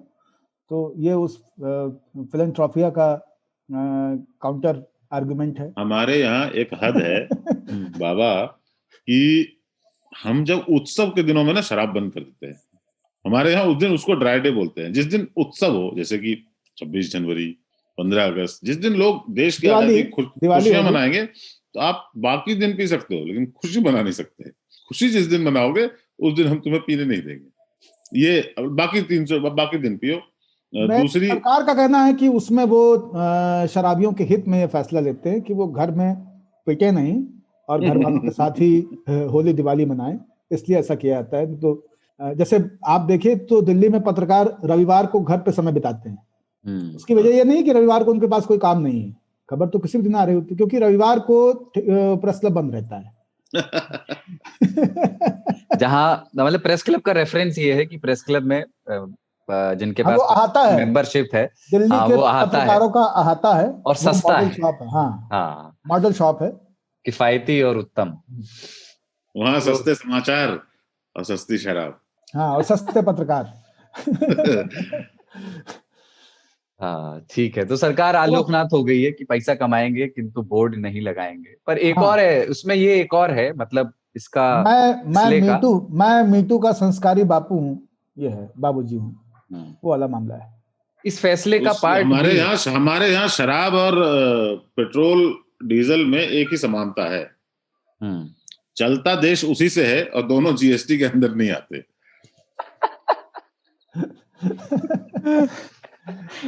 मनमर्जी दाम बढ़ा लो, क्योंकि ये दो चीजें, ये दो तरह के ईंधन हैं जिसकी आवश्यकता मनुष्य को है, और वह उसे खरीदेगा ही, चाहे उस पे कितनी भी उसकी कीमत कुछ भी हो। एक से डीजल, एक से गाड़ी चलती है, एक से इंसान चलता है। हमारे एक मित्र है, वो किस्सा सुनाया करते थे कि उनके एक मित्र थे, पत्रकार हैं वो भी, तो वो वो जो मतलब जैसे वो जो एक टैबू है ना कि नाम नहीं लेना है, तो वो शराब का नाम नहीं लेते थे कभी। तो उन्होंने इसके लिए एक अनोखी विद्या विकसित की थी हाथों के इशारे से। तो जैसे आप किसी को ये नहीं बताते हैं कि इतनी बड़ी रस्सी दी, हाथों का 1 बितान 2 बितान, तो वो ऐसे हाथ करके कहते थे लेंगे। किसी दिन जब शाम को कार्यक्रम बनाना हो ऐसे 2 बितान हाथ लगा के, कोनी इधर हाथ लगा के, लेंगे क्या आज? तो लोगों ने अब अपने नहीं रहोगे ना तो पिटते बहुत। उसका नाम खंभा है बाय द वे, कुछ लोग बोलते हैं, हाँ, देखते हैं वो जो उसी बड़ी से वाली है। बोतल होती है उसे उसे खंभा बोलते हैं। हाँ, उसका तरीका मतलब ये वो है पिलर है जिसपे कि देश उसका तरीका ये जिसपे है देश कि टिका हाँ, हुआ है। हाँ, चौथे स्तंभ, 4 स्तंभ है ना, वो एक स्तंभ है देश की डेमोक्रेसी जिसपे खड़ी है। मध्य प्रदेश में जो छोटे से भी छोटा होता है, जिसे पौवा या कुछ बोलते हैं, सबसे छोटे वाले को क्वार्टर जिसको बोलते वही हैं, पौवा ही होता है। हाँ। उससे भी छोटा एक होता है, उससे भी छोटा होता है, उसे हाफ, छोटा रिचार्ज कहते हैं हाफ निब क्वार्टर, लोग उसे बच्चा कहते हैं। हाँ, अच्छा, बच्चा तो आजकल वहां पे खूब चल लोग रहा उसे है। बच्चा कहते हैं। हाँ, बच्चा तो खूब चल रहा है। क्या बच्चा? हाँ, हाँ। आजकल बच्चा खूब चल तो गया मैं है। तो एक बार एक आप दुकान पर एयरपोर्ट को एक आदमी निकलना, झगड़ रहा था, तो वो बोल रहा था, दुकानदार से झगड़ रहा था कि मेरा बच्चा कहाँ गया। तो अच्छा, दुकानदार ने हाँ, बोला बता मैंने रहे तुम्हें थे। दे दिया था। वो बोले मैंने तुम्हें दे दिया था। वो बोले नहीं, मेरा बच्चा मैं यहीं पे था, नहीं मिल मैं छोड़ रहा के है, चला गया, कोई आपने मुझे ले नहीं गया दिया है। तुम्हारा बच्चा। मैं चकित था कि एक तो ये बच्चे को दुकान पे लाया क्यों, और फिर दुकान वाले ने इसको क्यों दिया? क्यों दिया। अच्छा, दुकान वाले ने जंगले के पीछे, वहां पे जंगले होते हैं दुकानों के आगे, हाँ, हाँ, जंगले से कैसे दिया। फिर समझ में आया थोड़ी देर के बाद, मिनिएचर ये की रहा बात हो बच्चे, रही। तुम मुझे दूसरा बच्चा दे दो। तो तब समझ में आया कि बच्चा कुछ और है, वो छोटे से नहीं, भी छोटा आजकल बॉटल बच्चे है। का चलन बढ़ गया है और अचानक से हाँ। हिंदी पट्टी में बच्चा चलने लग गया है। लोग एयरपोर्ट से निकलते हैं, 2 बच्चे ले लेते हैं और बैठे बैठे धीरे धीरे घुड़का लेते हैं उसको। तो आप के हाथ भी गंदे नहीं होते और आप घर भी पहुंच जाते हैं, ज्यादा भी नहीं होती और आप टॉस भी कर लेते हैं अपने आप को। तो सॉटेज ड्रिंकिंग है ये एक तरह से। बच्चे ही देश का भविष्य है। बच्चे ही देश का भविष्य है। ठीक है, तो आज निपटाया जाए, खत्म किया जाए। हाँ, हमको लगता है कि 1.5 घंटे की आद्योपांत चर्चा हो चुकी है हाँ, हाँ, और किसान, जवान, बच्चे, बूढ़े सबकी चर्चा हो गई है। खासकर बच्चे। और बच्चों दिखाओ चल के, देश है तुम्हारा, नेता तुम ही हो कल के। जैसे जैसे आप देखिए ना कि क्रिकेट 5 दिन से कम होकर के 1 दिन का हुआ, फिर उसके बाद में 2020 हो गया और लोगों को उसी में रस आने लगा, वैसे ही बच्चों में भी अब लोगों को, सेवकों को रस आ रहा है। सेवक पैरोडी लिखी थी करने वालों के प्रति है। पर मैं जाते जाते सबको कह दूंगा कि देखिए, हर चीज की अति बुरी होती है, बच्चे 2 ही अच्छे।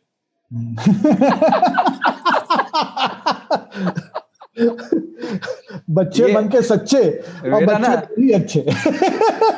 वो मिर्जापुर वाला मीम इतनी बार लगाने का मन कर जाता है, ये बढ़िया था गुरु। ठीक है, तो यही है गंभीर सवाल ठेके वाले मामले में, यही है कि कुछ एक चीज से आपने सरकारी हटा दिया है, ठीक है, आपको अच्छा नहीं लगता होगा इसलिए आपने हटा दिया है, कोई बात नहीं, लेकिन कुछ एक चीजें हैं जिनसे सरकारी जोड़ने की जरूरत है, क्योंकि शिक्षा के लिए, स्वास्थ्य के लिए, भोजन के लिए लोग बहुत ज्यादा खर्च करना पड़ रहा है लोगों को, और हर व्यक्ति के लिए वो खर्चे वहन कर पाना संभव नहीं है। इलाज के लिए जब कोई मरीज किसी निजी अस्पताल में पहुंचता है तो जो अस्पताल का प्रबंधन है वो ऐसे बिहेव कर रहा होता है जैसे पैसे देके खरीदे गए जिस्म होते हैं। वो उसको नोचते हैं बुरी तरह से उस मरीज को, और जिस बीमारी से वो जाता है ग्रस्त होके, उसके अलावा 4 और बीमारियां उसको बता देते हैं, और उसके कार्ड उसकी कुव्वत के मुताबिक जब तक संभव होता है उसका शोषण किया जाता है। यही हाल विद्यालयों का है। जो अपने बच्चों को निजी स्कूलों में पढ़ा रहे हैं वो इस पीड़ा को समझते हैं। कई अभिभावकों से लगातार बात होती है। मैं अपने जिले की कहानी बता रहा हूँ। गवर्नमेंट इंटर कॉलेज, जहाँ पे ₹2.25 महीने की फीस दे करके मैंने हाई स्कूल की पढ़ाई करी, इंटरमीडिएट पास किया ₹2.5 में। उस स्कूल में 5-6 हजार बच्चे होते थे। आज असेंबली में खड़े होने के लिए बच्चे नहीं बचे हैं। वो स्कूल खाली हो गए हैं। बहुत ही अच्छे टीचर होते हुए भी वहां पे पढ़ने अब कोई नहीं जाता है। सरकारी स्कूलों का, सरकारी अस्पतालों का पतन बुरी तरह से हुआ है। सरकारी वितरण की प्रणाली में भ्रष्टाचार सबसे ज्यादा है। कुछ चीजों को सरकारी रखिए, उनको बढ़ाने की कोशिश कीजिए, क्योंकि कुछ चीजों का सरकारी रहना बहुत जरूरी है, ताकि सरकारों के जो मालिक हैं, जो लोग हैं, वो जी सकें, वो रह सकें और वो ये समझ सकें कि लोकतंत्र में वो मालिक की भूमिका में है। ठीक है, तो इंसाफ की डगर पे बच्चों दिखाओ चल के, ये देश है तुम्हारा, खा जाओ इसको तल के। हाँ, और बच्चे दो ही अच्छे। ठीक है, तो 3 ताल में आज इतना ही। अगले सोमवार फिर मिलते हैं। कमलेश, हाँ, एक और नारा है वैसे वन विभाग का, यूपी का ही, सुनो समय की ये पुकार, बच्चे कम और पेड़ हजार।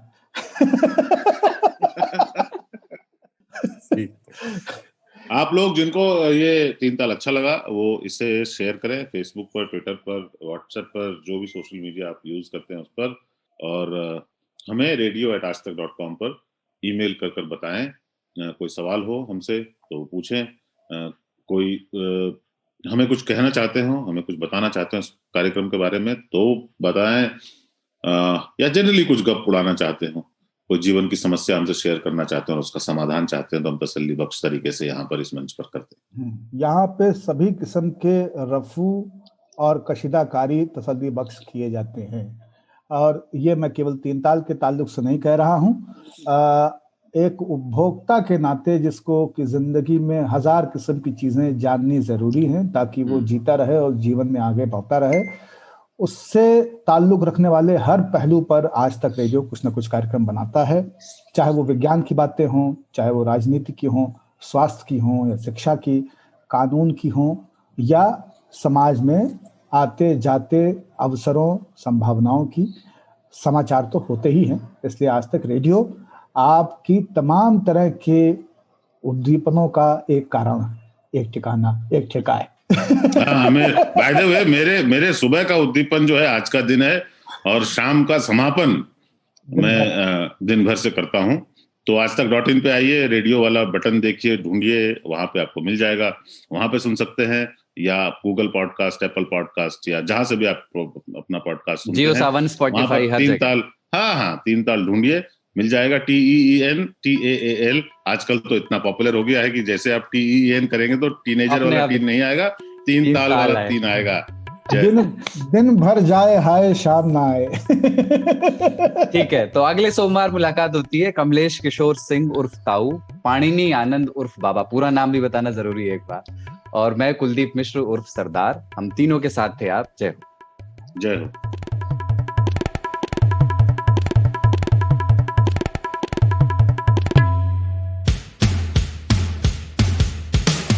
आज तक रेडियो, aajtak.in/radio, ये हमारा पता है, लेकिन हम आपके पसंदीदा ऑडियो प्लेटफॉर्म्स पर भी हैं। Google podcast, Apple podcast, Spotify, JioSaavn जैसे ठिकानों पर भी आप हमें सुन सकते हैं। और अगर YouTube आपकी पसंदीदा जगह है तो वहां पर भी हमें सब्सक्राइब कीजिए। आज तक रेडियो, सुनता है सारा जहां।